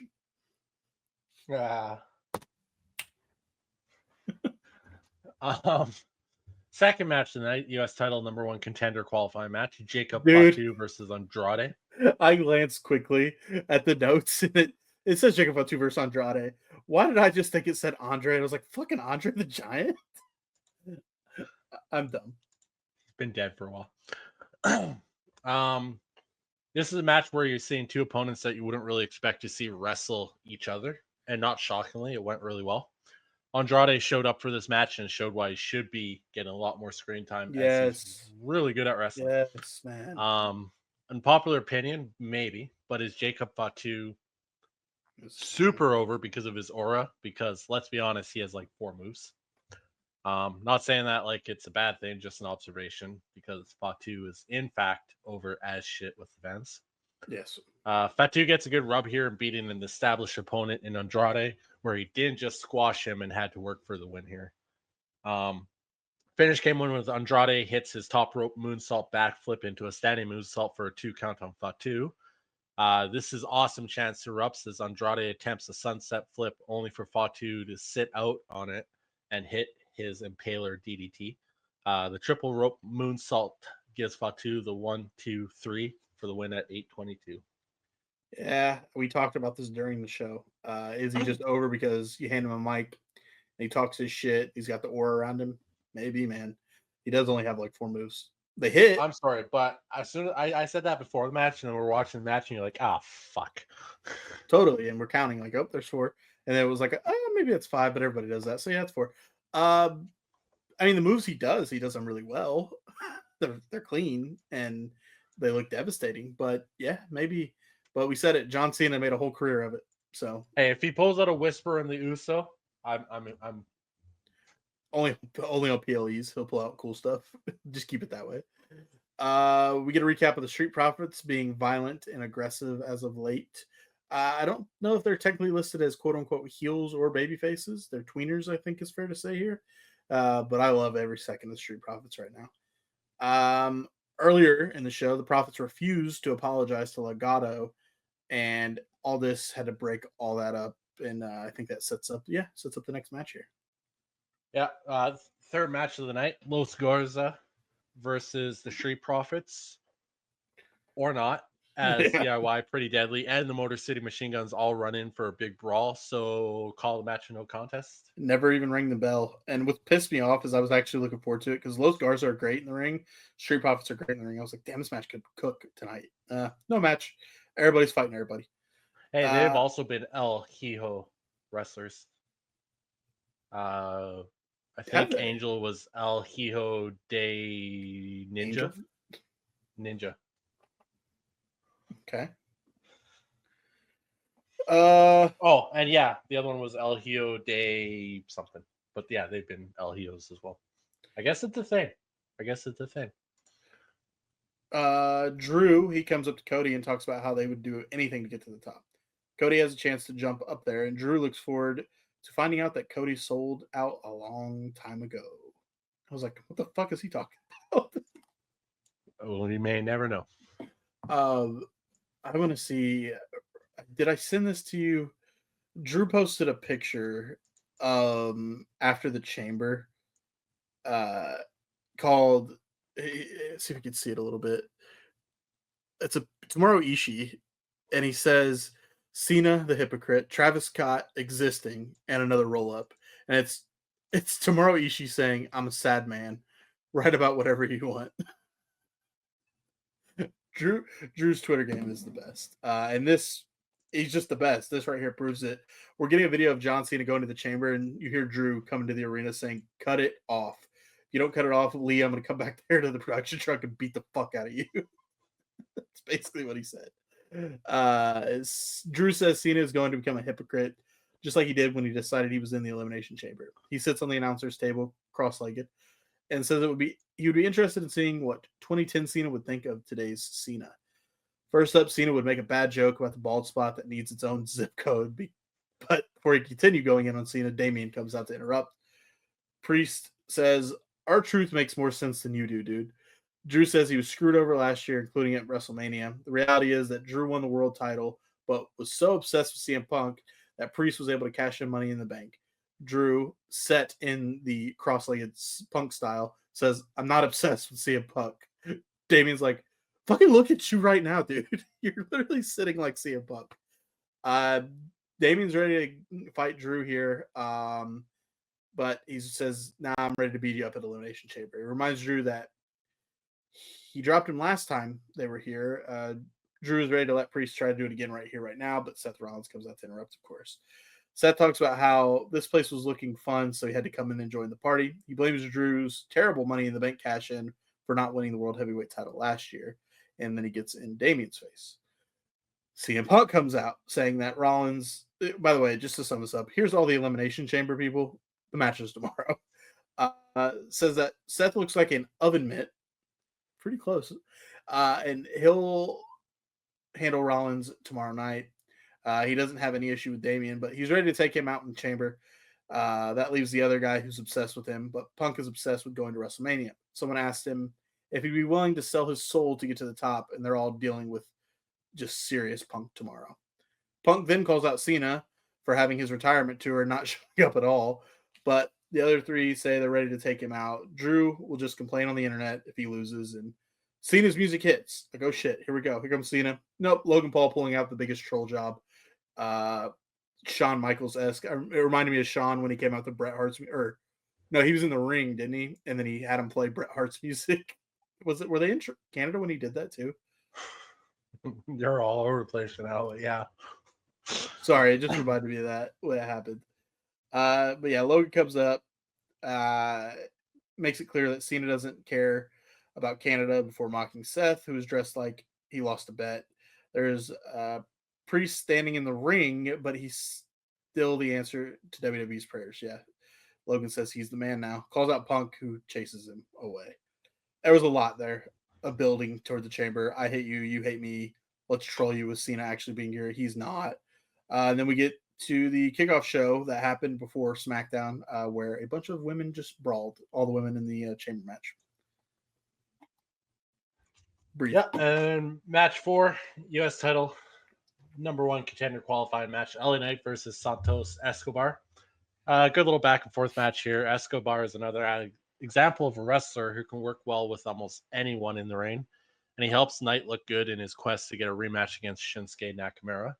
I don't think there was any doubt that LA Knight was winning out in this match, but as for the triple threat later in the night, that one isn't guaranteed, with Jacob Fatu already qualified for the main event. Finish came when Escobar tries an armbar on Knight, but he only gets him so far, with Knight retaliating with some clotheslines and a jumping elbow drop.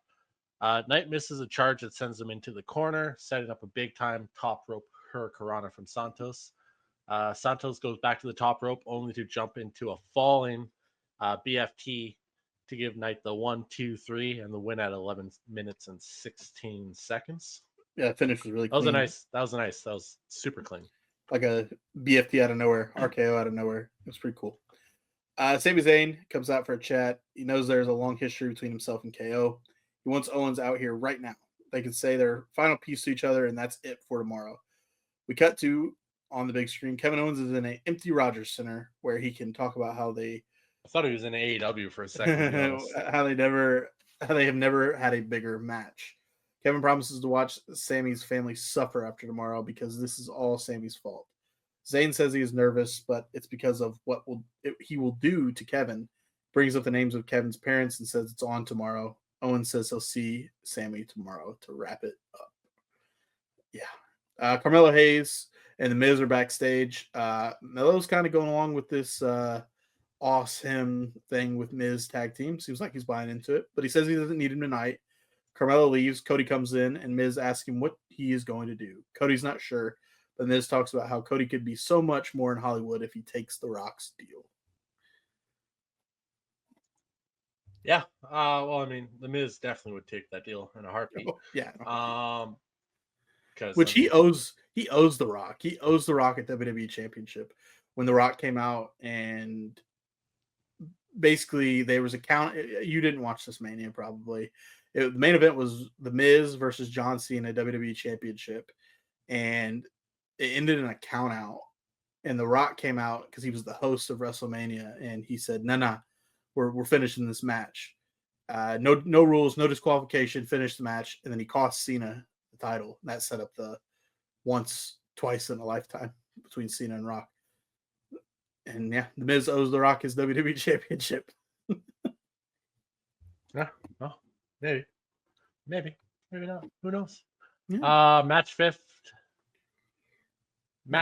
of the night. U.S. title #1 contender match. Carmelo Hayes versus Braun Strowman. This is the third contenders match to get us our triple threat for later. Yeah, that was quick. Yep. Strowman is wrecking house until Solo and Tama come out. Solo with the chair to Strowman, and that had no effect whatsoever, and Solo eats a shot. Back in the ring with the ref distracted, Carmelo with the good old hit the chair on the mat and toss it to the opponent trick for the DQ win at 1 minute and 27 seconds. Post-match, Strowman is not happy, and Tama Tonga is the casualty of that. Yep, you're dead. Yeah, I love the Carmelo doing the whole OG Eddie Guerrero. Here's catch this and fall over. Naomi, Bailey, Bianca are backstage. They're ready to get in the fight with their counterparts. 6-women tag team match. All of the people involved in the Elimination Women's Chamber match, minus Raquel, who is teaming with Roxanne here, even though Roxanne beat her to get in the chamber, which I found was very weird. But yeah. I feel like New Japan helped them book this match. That's fair. Sixth match of the night. 6-woman tag team match. Bailey, Bianca, Naomi versus Roxanne, Liv, and Raquel. At this point, you can officially say SmackDown has been booked as How are you reposting videos while we're recording? I'm not. Did you get a TikTok notification or something? Yeah. They're delayed, dude. I did that earlier. Yeah, You we hear can me officially watching say the Smack. I'm not. It's just on my. Just no. You don't get notifications on your phone. I do, but you're acting like I did it now. You'd have heard me scrolling through TikTok. Where am I? It's Yeah, just this booked SmackDown as has been officially booked as we have a PLE tomorrow, and we can't really do anything. Yep. Someone forgot to tell Bailey that though, as she put on a show in here. Perez getting the pin in the win is just another sign of her bright future in WWE. She has done nothing but shown that she is 100% ready for the main roster, and she is getting that push so far that she absolutely deserves. You were pushing that you think at this moment that she should win the chamber, which I did agree with. Yeah, I think she should have, but Bianca wasn't on my radar, but I guess so. I had said Bianca a couple times. You convinced me otherwise. Well, yeah, because what I said made sense. It did. Finish game when everything breaks down and turns into an all-out brawl between the six. Naomi catches Raquel with the hanging pedigree on the apron, followed up by a top rope enziguri. Bailey hits the Macho Man top rope elbow on Perez, while Naomi and Raquel crash out to the floor. The Bailey to belly is broken up, and Perez capitalizes and takes out Bailey's knee, setting up the Pop Rocks for the 1-2-3 and the win at 8:52. Cleanish. Post match, Alexa Bliss sneaks in to lay Perez out with the Abigail DDT. Yeah, as she hit the Abigail DDT and stared into the camera afterwards, we had some Wyatt 6 stuff popping up as well. So cool there, Alexa. Alexa's fantastic. I've been telling Kurt for the last month, do you see that? And he's like, that's not. We're not having a conversation. Charlotte, she's ready for Tiffany Stratton at WrestleMania here. That's announced. Travis Scott will be there. We get a rundown for the chamber. Shinsuke promises to make an example about whoever wins and is his number one contender. And then Jacob Fatu is ready to smash the other two, meaning Carmelo Hayes and LA Knight, before we get to this. And we get our main event here, match 7 of the night. 7 matches tonight. They were really. Oh, yeah. United States number one contender triple threat match: Jacob Fatu versus Carmelo Hayes versus LA Knight. Quick eye test to start this match, and it's fairly obvious Carmelo is here to eat the pin so as not to make Knight or Fatu look weak in a loss. Knight getting his shot at Shinsuke for the U.S. title is probably the only outcome that made sense in this match, but they made it interesting enough to think for a hot second that maybe they do let Jacob run with it. Yeah. Again, Carmelo purely there to take the pin. He'll get his moment. Kid has way too much talent to not get his just desserts eventually, but it's not now. No. Finish came when Carmelo hits his springboard DDT onto Fatu, clean, but no effect at all. Samoan's heads. Yeah. Fatu hits his pop-up Samoan drop. Looks absolutely gorgeous every time. BFT from Knight to Fatu while Carmelo hits the first 48 on Knight at the same time. Looks super cool. And he gets a near fall out of it. Action spills out of the ring, and Knight hits a springboard crossbar to take out Fatu. And I was like, what did he just do? But gets caught with a nothing but net while getting back into the ring. Fatu saves the 3 count with a swanton and hits his triple jump moonsault. As he goes for the pin, Knight pulls Fatu out and gets the pin for himself at gets the pin for himself for the 1-2-3 and the win at 12-18. Yeah. The match was better than I was expecting. Yeah. The winner, I think we both expected LA Knight, but there was, like you said, that maybe they do it with Jacob here. But now LA Knight's still going after Shinsuke. CM Punk asked Cody Rhodes backstage what The Rock could possibly offer him, though Punk says he's glad he never got that offer because he says he would have accepted it, which kind of made me confused a little bit. I wasn't entirely sure because Punk was so against the system, but he says no. Michael Cole comes out for the in-ring chat with Cody. Cole gets right to the point. He was asking questions, and Cody started going on a tangent. 110% Punk would have accepted that deal back today. If he was promised by somebody in power in WWE that said, "We will make you the top star in this company if Yeah, you that's listen, true. if you join with us." He would have said yes, 100%. That's all he wanted back then, was to be That's the fair. top guy. That's fair. So yes, he 100% would have taken that deal. So Cole is trying to ask some questions, and Cody starts to go on tangents, and Cole cuts him off and is like, "No, you're deflecting. Stop deflecting." I was like, "Okay, Michael Cole, talk your shit then." Saying that Rhodes has the chance to sell out tomorrow night. The Rhodes that Michael Cole has known for 20 years wouldn't do this, and that this is a different Rock. Cole goes over what Cody could get out of this, including a limited schedule, a bunch of money, and this big red truck that shows up with Cody's name and logo on it, which rolls into the arena. The Rock pops up on the screen with his own version of the Dude, truck. that was like a stock Raptor. That was not that nice. Say he knows Cody is going to do the right thing. He brings up talking to Dusty. He's been talking to Dusty this week, and that Cody has too, in the hopes that Cody will do the right thing and let The Rock have what he wants. Rock busts out a weightlifting belt labeled Cody's Soul with the date of June 11th, 2015. That is the day that Dusty died. Says he'll see Cody tomorrow for the decision. Man, this was just another long SmackDown before PLE. Throw some shit in. Don't get anybody hurt. We got a big show tomorrow. Build a little bit of the stories, of course, for the main show tomorrow, and moving along. Yeah, that was SmackDown. Interesting fact: Pepsi makes their cans in a way that when you're drinking them, you don't see the logo, whereas Coke doesn't. Pepsi does that purposely to get more, be able to use them more stuff because in shows, unless they have a Okay. sponsorship. So Pepsi purposely is that because everybody knows it's a Pepsi, right? Yeah. It's black. It's not a Coke. So they're smart. Anyways, um, yeah, it was simply a show where they needed to fill time out, and that's exactly what they accomplished. The matches were fine, promos were fine. It was all fine, but that's about it. Fine. Do we need a drawn out tournament for Knights to challenge Shinsuke? Probably not, but we got it. And did we need New Japan Pro Wrestling booking the 6 women in the tag match? Probably not, but that's what we got. Yeah. And 3 hours is still just too much for SmackDown, unless they start putting in effort to book the show more like Raw does. But even then, Raw at 3 hours could drag too. I think the current setup for Raw at about 2.5 hours is a sweet spot. Yep. I wish SmackDown could follow suit. Maybe in a couple of years when Netflix has all the shows. I wish they had them right now.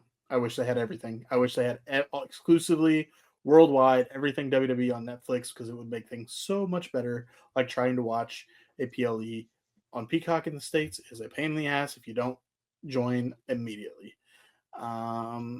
Speaking of that PLE, let us get to it. My hotkeys are not working, so I'm going to have to do it this way. Elimination Chamber.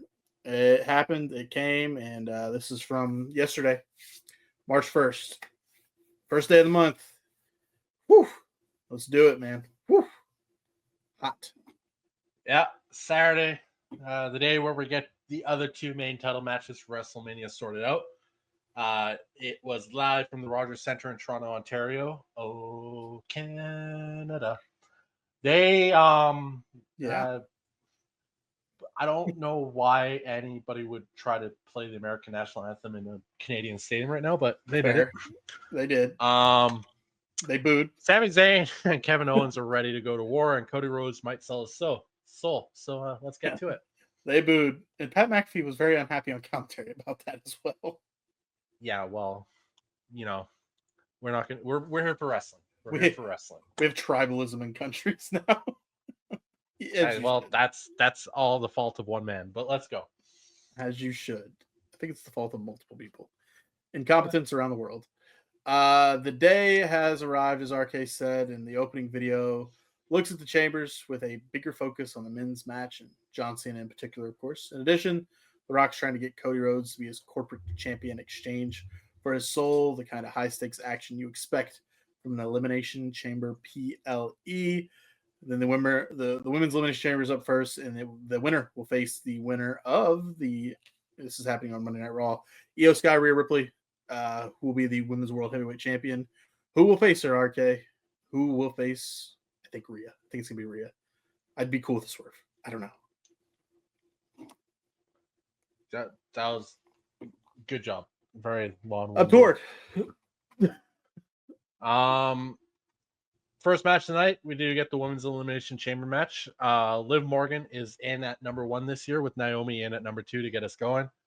Or vice versa, however you want to look at it. They're the first 2 in the match. Bell reigns here, and here's the returning Jade Cargill, who has Liv Morgan panicking. Cargill jumps into the chamber and jumps Naomi, absolutely destroying her with a pump kick into the wall of a pod. Cargill then sends Naomi headfirst into the chamber wall before leaving. Naomi is declared unable to compete, meaning she has lost her chance to wrestle at WrestleMania for the title. Yeah, a lot going on there. When the jumping happened from Jade, Bianca was freaking out in her chamber. Like she was watching her best friend get murdered, which Jade was beating the shit out of Naomi here. And I thought for a second, right? I was like, okay, Naomi's out. There was a part of me that was like, somebody's going to take her place. And I thought it was going to be Becky. For some reason, I thought Becky was going to come out and take Naomi's spot in the chamber. And then I was like, okay. Well, that's why you're here, not booking WWE. They've done that before, though. They've done that before. They did it at the Rumble with Becky. Remember that one? When Lana got beat down on the ramp and Becky came back and took her spot. And then I think she won the fucking Rumble that year, too. Probably. I've watched a lot of Rumbles lately. I probably didn't watch it. I all want of them are meshing together. I want to say that was the same year Edge came back. I think. I could be wrong.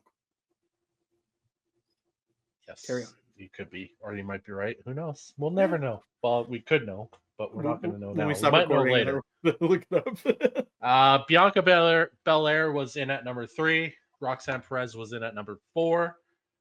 Bailey was in at number 5, and that leaves Alexa Bliss in at number 6. Bianca Belair takes the win at 29 minutes and 13 seconds when she went for the 450 splash, only connect with the knees of Morgan. This didn't really phase her as she managed to quickly pull off a KOD for the 1-2-3 and the win. This match took some time to get rolling after the surprise return of Jade Cargill and the destruction she left behind. The action was good, but it never really felt like it got past feeling like a normal match that happened to be in the Elimination Chamber that happened to be for a title shot at WrestleMania. Belair getting the win here is fine and all, as she is more than capable of putting on a 5-star banner at WrestleMania with either Rhea or Io. Nonetheless, the entire match itself was overshadowed by the return of Jade Cargill and her massacre of Naomi. Kind of hard to believe that Naomi is the criminal mastermind behind all of this, but damn, should lead to some interesting programming for the two of them to sink their teeth into. Also, someone check on Liv to make sure she's okay, because she took a beating. She posted a picture on social media, and she is bruised up, scarred. I mean, she went through hell. She put on a hell of a performance starting the match and doing her thing. So yeah, MVP of that match was definitely Liv Morgan. Some numbers from the match. Naomi came in at number 2, was declared unable to compete. So she lasted no time. She wasn't in there at all. Bailey came in at 5. She was the second one eliminated by Liv Morgan. She lasted about 19 minutes. Roxanne, she came in at 4, as RK said. She got eliminated by Alexa Bliss. She lasted about 23 minutes. Alexa, she was the last one in. She was eliminated by Liv Morgan. She was there for about 25 minutes. And then Liv, of course, she was in there first. Then she was eliminated last, as RK said, by the winner, Bianca Belair. You read that really weird, but Alexa Bliss was not in the match for 25 minutes, but she was eliminated at 25 minutes. Oh, I'm sorry. So it's probably the same for Roxanne and Bailey. I'm sorry, I read that wrong. At the timestamp in which they were eliminated. Liv Morgan has competed in every single women's elimination chamber, I think. Fun fact. That seems like a lie. No, I think she has. If she hasn't competed in every single one of them, she competed in the most. I know that for a fact. That was her set. That sounds like a fact, but I don't know. The other one seems like a lie to me. Yeah, I don't know. I'll look that up afterwards too. We get a recap of the, of course, Trish and Tiffy Stratton match, taking on Nia and Candice. Stratton is the new women's champion and took the title from Nia, who is not happy. Stratus says she didn't like the bullying, and he is here in her hometown to help fight the bullies off. Second match of the night, Trish Stratus and Tiffany Stratton versus Candice LeRae and Nia Jax. Finish came when Stratton gets tagged in and she cleans house. A Stratus Alabama slam plants LeRae and Stratton hits a spine buster, Kurt's favorite move, on Jax for the power display. You ask Kurt favorite move in wrestling, he tells you it's a spine buster. Love a clean spine buster. Back up though, and Nia gets a chance to clean house for a hot second until Trish catches her with a top rope bulldog. Classic from Stratton. That's not Stratton. Stratus. Stratus. Yeah. Trish. Too much. TS Tiffy Trishy. Yeah. Stratton is tagged back in and sets up the prettiest moonsault ever for the 1, 2, 3, and the win at 11 minutes and 39 seconds. Yeah. This match was another attempt to get the fans to like Stratton as the babyface before she faces Charlotte at WrestleMania. They're trying to push her as the new popular star, which completely goes against the grain of how Tiffany has been presented to the fans for so long now. But here we are again, nonetheless. As usual, Trish Stratus looks like she could still hang with anyone today in the ring, but the point of the match was to finish off the Nia Jax Tiffany Stratton program and let Tiffany move on to the WrestleMania match. Yeah, this is one of those matches that is stuck following a big quote unquote gimmick match, following the chamber. I mean, you gotta let the fans settle in. It's very similar to the women's Royal Rumble match and then the DIY Motor City Machine Guns match that had to follow it. The fans were just meh, they were into it because it was Trish, but following that DIY Motor City Machine Guns was fucking badly booked. You don't have a 2 out of 3 falls match that goes fair. 13 fucking minutes. Fuck that. No, that had nothing to do with the Rumble. That was a badly booked match. We got a long video on The Rock and his career accomplishments, but which I guess is to show Cody Rhodes what he could have. Feels more like The Rock is getting to bragging about himself here. We get the recap for Kevin Owens and Sami Zayn. Owens is annoyed, of course, that Sami didn't help him win the title at the Rumble. He attacked him, injuring his neck. Zayn, of course, is back for revenge. It's unsanctioned, meaning anything goes. Yeah, and that brings us to the third match of the night. Sami Zayn versus Kevin Owens. Finish came when a steel chair wrapped in razor wire is bridged onto 2 other chairs, and Sami hits a blue thunder bomb onto the setup for a near fall 2 count. The Haluva kick is loaded up, but Owens counters it into a blue thunder bomb of his own on Sami. They head outside where Kevin wraps a chair around Sami's head and throws him into the ring post not once, but twice. An apron powerbomb brings out the agents for the match to check on Sami, which only makes Owens do it one more time and pins Sami for the 1, 2, 3, and the win at 27 minutes and 36 seconds. This match took a bit to get going as they wanted to build the tension between the two, and it worked. When it got into the violence and just wanting to destroy each other, it rocketed into high-octane action. These two have such a history to pull from, and it just makes sense to have these two want to destroy one another every few years. Yeah. We all know they'll be friends again in the future, but for now, Owens is on a path that only some of the greatest heels of all time have been down. And it'll probably all culminate with a match against Randy Orton at WrestleMania. Yeah, we'll talk about Randy in a second here, but that match was brutal, man. Commentary putting it over very well about the levels they were going to. Unsanctioned match, yes, but you had Michael Cole being like, "Stop it! Just stop this match. It's getting too out of hand." Very sold it. They sold it. They killed it. Sami getting pushed over the ring post through 2 tables. It was just, the match was great. Really showcased that these two are just some of the best in the world at what they do. And Kevin Owens is on a run, man. Post match, Owens goes back to beat down Sami more, but Randy's music hits. Kevin was going to powerbomb him onto the concrete. He pulled up the ring pads. Orton lays Owens out, and he looks like he's going to hit him with a chair, but he looks down, throws the chair to the side, and sets up Kevin for a fucking punt kick. But before he could do it, as he was making the approach to land the kick, security break it up, and then they get hit with a bunch of RKOs. Yeah, I thought, it makes me think that Randy's going to hit Kevin with a punt kick at some point. Hey, it's deserved at this point, I would say. I fucking used to love that Randy Orton, the legend killer, punt kicking everybody. It was good shit. We get a recap of the men's chamber, which is a look at the 6 entrants of how all of them need this win, featuring a very intense narration for this one. But yeah, all the competitors, why they need this more than the other, and we get the chamber, man. Yeah, and that leads us into the fourth and final match of the night, and somehow it's not the main event of the show. Men's Elimination Chamber. Drew McIntyre and Seth Rollins start us off at 1 and 2. Damian Priest is number 3, Logan Paul 4, John Cena 5, and CM Punk at 6. Finish the match came when Cena tries to hit the AA on Rollins, only for Seth to escape out and fall into a GTS from Punk. Attitude adjustment finishes off Rollins, and we are down to Cena and Punk. A handshake lets Punk pull Cena in for a GTS and a quick 2 count.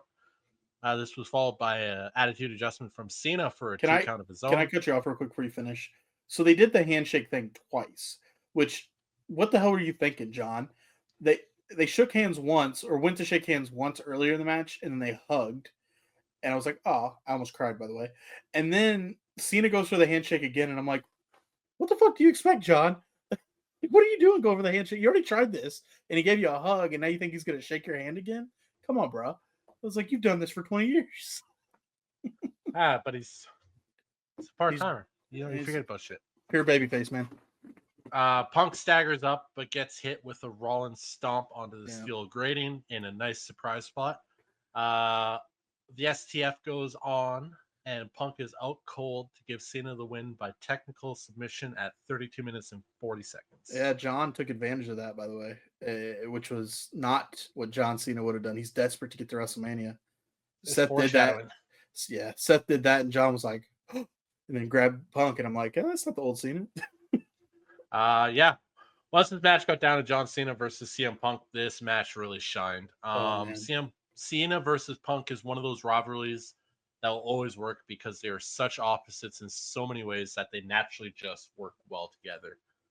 Logan Paul losing so quickly was a bit of a surprise, although Punk blocking Logan's slingshot lariat felt like a big old fuck you to Hangman Adam Page. You got that right. It definitely feels like we are getting a triple threat between Rollins, Reigns, and Punk at this moment for WrestleMania.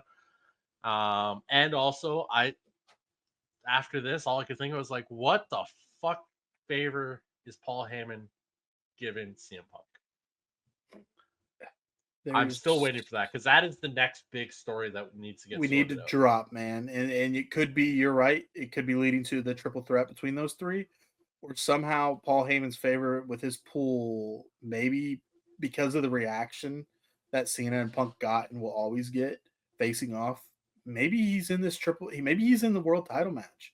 I don't know, but that is, you said, that favor is going to come back and it's going to be huge. We need that ball to drop, and once that ball drops, the way that they're just kind of let it be forgotten about, right? That favor is going to come back and it's going to be huge. It points towards, okay, Rollins did the stomp and cost Punk. Got it, right? So now this favor is looming, and you're like, okay, well, maybe he's just going to like, I need this and this.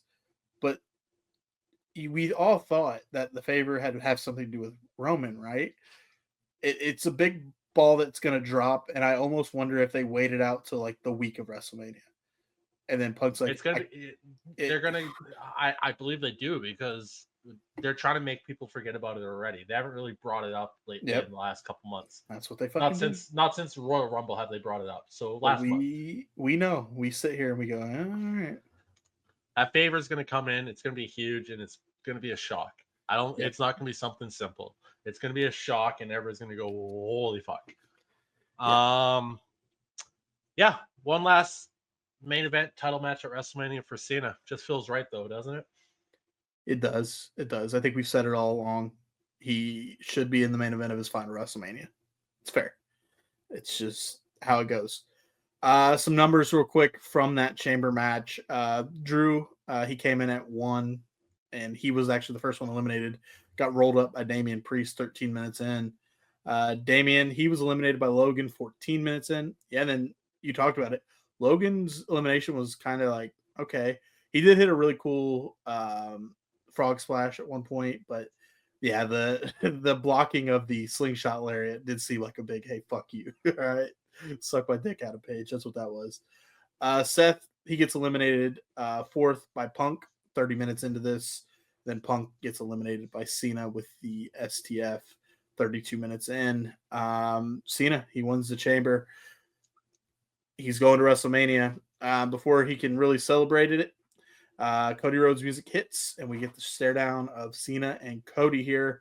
The Rock's music hits, but then it cuts off to Fiend starts playing with Travis Scott coming out for his cameo. The Rock makes his big entrance. Rock tells Cody that it's time. It's time for him to do it, meaning it's time for a big hug. He wants and needs Cody's soul, and if Cody says yes, the American Nightmare lives forever. If not, then the dream dies again. Excuse me. Cody says he wants it all, and his soul doesn't belong to him anymore because he gave it to this ring, to these fans, a long time ago. Cody tells The Rock to go fuck himself, but without any censoring, by the way. Just clear as day. Go fuck yourself. Cena is laughing his ass off at this the whole time. He daps up, clean dab, by the way, between Cody and Cena here. Pat would be proud. Cena hugs Cody, and then The Rock, Cena stares at The Rock. The Rock hits the knife slit, poo, kiss, whatever. Cena hits him with a low blow. Cena is turned heel here, steals Cody's watch, hits him in the face over and over to draw blood. We get a belt shot from that the Cody Rhodes and the Dusty Rhodes death date on it. Cena, Rock, and Travis Scott.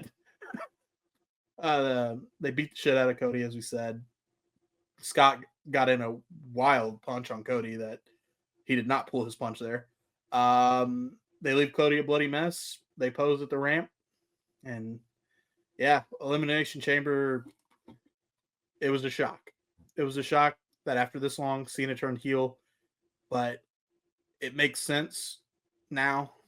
All of the seeds and whatnot, man. And screw it. John Cena's on his final run. He's never turned heel. Might as well do it once, right? Yeah, I mean, Travis Scott, he's apparently been training for matches, so that's interesting. He ain't training that good with that fucking punch he hit. Well, he's training. I He's didn't say green. he was trained. He's green. You notice something? Bad Blood, the three, the Cena, whatever, however you want to look at it. Cena's always done that though, but I get it. Yeah, Rock never does that. So, anyways, right. And then last night he did the throat slit, and then had a 2 up after, leading to the question of: is there a 1? Is there one more? Is there one more person to be added to this? R-Truth. He's crashing out on Twitter right now. But no, good shit. The show itself was good. The match is delivered. The heel turn at the end, though, I mean, it's going to get all the attention. Yeah. Jade Cargill returned. Randy Orton returned again, just to get overshadowed by something else. Yeah. A John Cena heel turn is really the kind of turn you only get once in an era. Yeah. The Rock has been a part of a heel turn like that himself. Yep. It's not many. You don't get a lot of heel turns like that. WrestleMania is just huge now. This Triple H promised an industry-changing weekend, and we got it. Quit doubting the man. Jesus, people. I don't think anybody actually doubts him other than just clowns. Yeah, that's trolls. Fair. That's fair. And anybody who actually likes the product aren't doubting his ability to. Yeah. WWE's been hotter than it has been since Attitude Era. Attitude Era, really. Yeah, the big finish here, which just it's cool and all, but just again, Jade Cargill's return was explosive. Yep. Randy Orton coming back is a pretty big deal, but everybody's gonna talk about the ending. This is the only thing that matters right now. So yeah, here we are. WrestleMania is huge now, though. Huge. Yeah. Everything just changed. WrestleMania has a clear path heading into it now. Well, a muddy path heading into it will be hopefully clearer. Once we get to that final week, well, hell, I don't know. Things could change on that Raw and SmackDown, but Saturday morning we're gonna wake up knowing, holy shit, And I'll be working out of town. They have. Are you really? They have done it again. Just they're the best, man. The best wrestling company hands down. Quit thinking you're going to compete. That's the way I look at it. It's just tough. There's nothing. There's not another single company in the wrestling industry, and this isn't even just AEW. This is all the companies. Yeah. Nobody does this better than WWE. Yep. Making you hyped for shit. Yep. 100%. AEW may put on fucking banner 17-star matches. Fantastic. I'll go watch those matches. I'm not sitting here going, I have to watch that fucking match right this second, this moment. I can go, I can watch that a day from now, a week from now. I'll see it. It'll be good. I'll watch the match. You don't want to miss what they're doing here. You just don't want to miss. You don't want to hear it secondhand. You want to see it happening that second. You don't want to hear shit going down if you didn't see it. Yeah. It's Kenny Omega, Will Ospreay, they have a match in a week, whatever. I mean, they don't, but if they did, and I missed it, and somebody said, "Oh, Kenny Omega won that match," I'm like, "Oh, sweet, I'm gonna watch that. It's gonna be cool." Right. I don't want to hear that. It's Paul Heyman just told The Rock to go fuck himself, and CM Punk's now in the match for the title. Yeah, man. The Road to WrestleMania is awesome. That's why we started this, for the love of watching it, and like, fuck, we need to talk about this, man. And we've been doing it.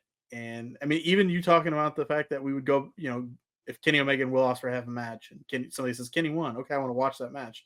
That's also how this started. Was, oh, let's go watch all these matches. Oh shit, that's awesome. Let's watch more of it.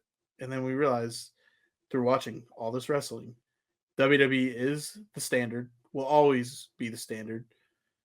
No competition. I did not get to watch this Elimination Chamber last night because of internet issues in my hotel. I was pissed. Oh yeah. Nothing else. Like I said, if it was for some AEW show or New Japan show that I wanted to watch and I missed it because the internet fucked up, I was like, fine, I'll catch it tomorrow. Not a big deal. This, I was pissed that I missed it. Because you knew if you didn't watch it live or within a certain time period of the same day, you're going to wake up tomorrow and know what happened. Because that's how big of a deal. Well, yeah, WWE but I mean, is. same thing for the other stuff. But I don't care that I know what happened in the other stuff. I care that I know what happened in this before I saw it. Yeah. Well, the whole point is this is interesting. The other stuff is cool and all, but it's just matches. It doesn't drag you in and make you go, "What the fuck's gonna happen?" Right. Well, RK, that brings us to the close of this show, of episode number 42, 43. Sorry. I'm still just wearing the John Cena hat too. I'm not going to take it off. Show of the week for you. RK, what stood out? Raw was really good. Shockingly. It shouldn't have been that good, but it was. It was. And I got to go with Raw because I went into it not being spoiled. So, yeah. Elimination Chamber was great and all, but I kind of knew what happened, and then I kind of lost the magic with it. And that's what I was just talking about. So, kind of killed it for me. Still a great show. Nothing wrong with it. But Raw was just knowing that they didn't have a whole lot to work with and they did what they did. It was fantastic. Yeah, if Elimination Chamber didn't deliver and do all of it did, I would go with Raw as well. But I have to go with Elimination Chamber. I mean, Jesus, man, industry changing. Take the easy way out as per usual. Gladly on this one, brother. Gladly. Wrestler of the week for you, RK? Gunther for destroying. No, wait, we already talked about this. It's Tozawa. Tozawa gets wrestler of the week. I changed my mind. If we're going with that, we already talked about that. We agreed. Tozawa was going to get his just desserts.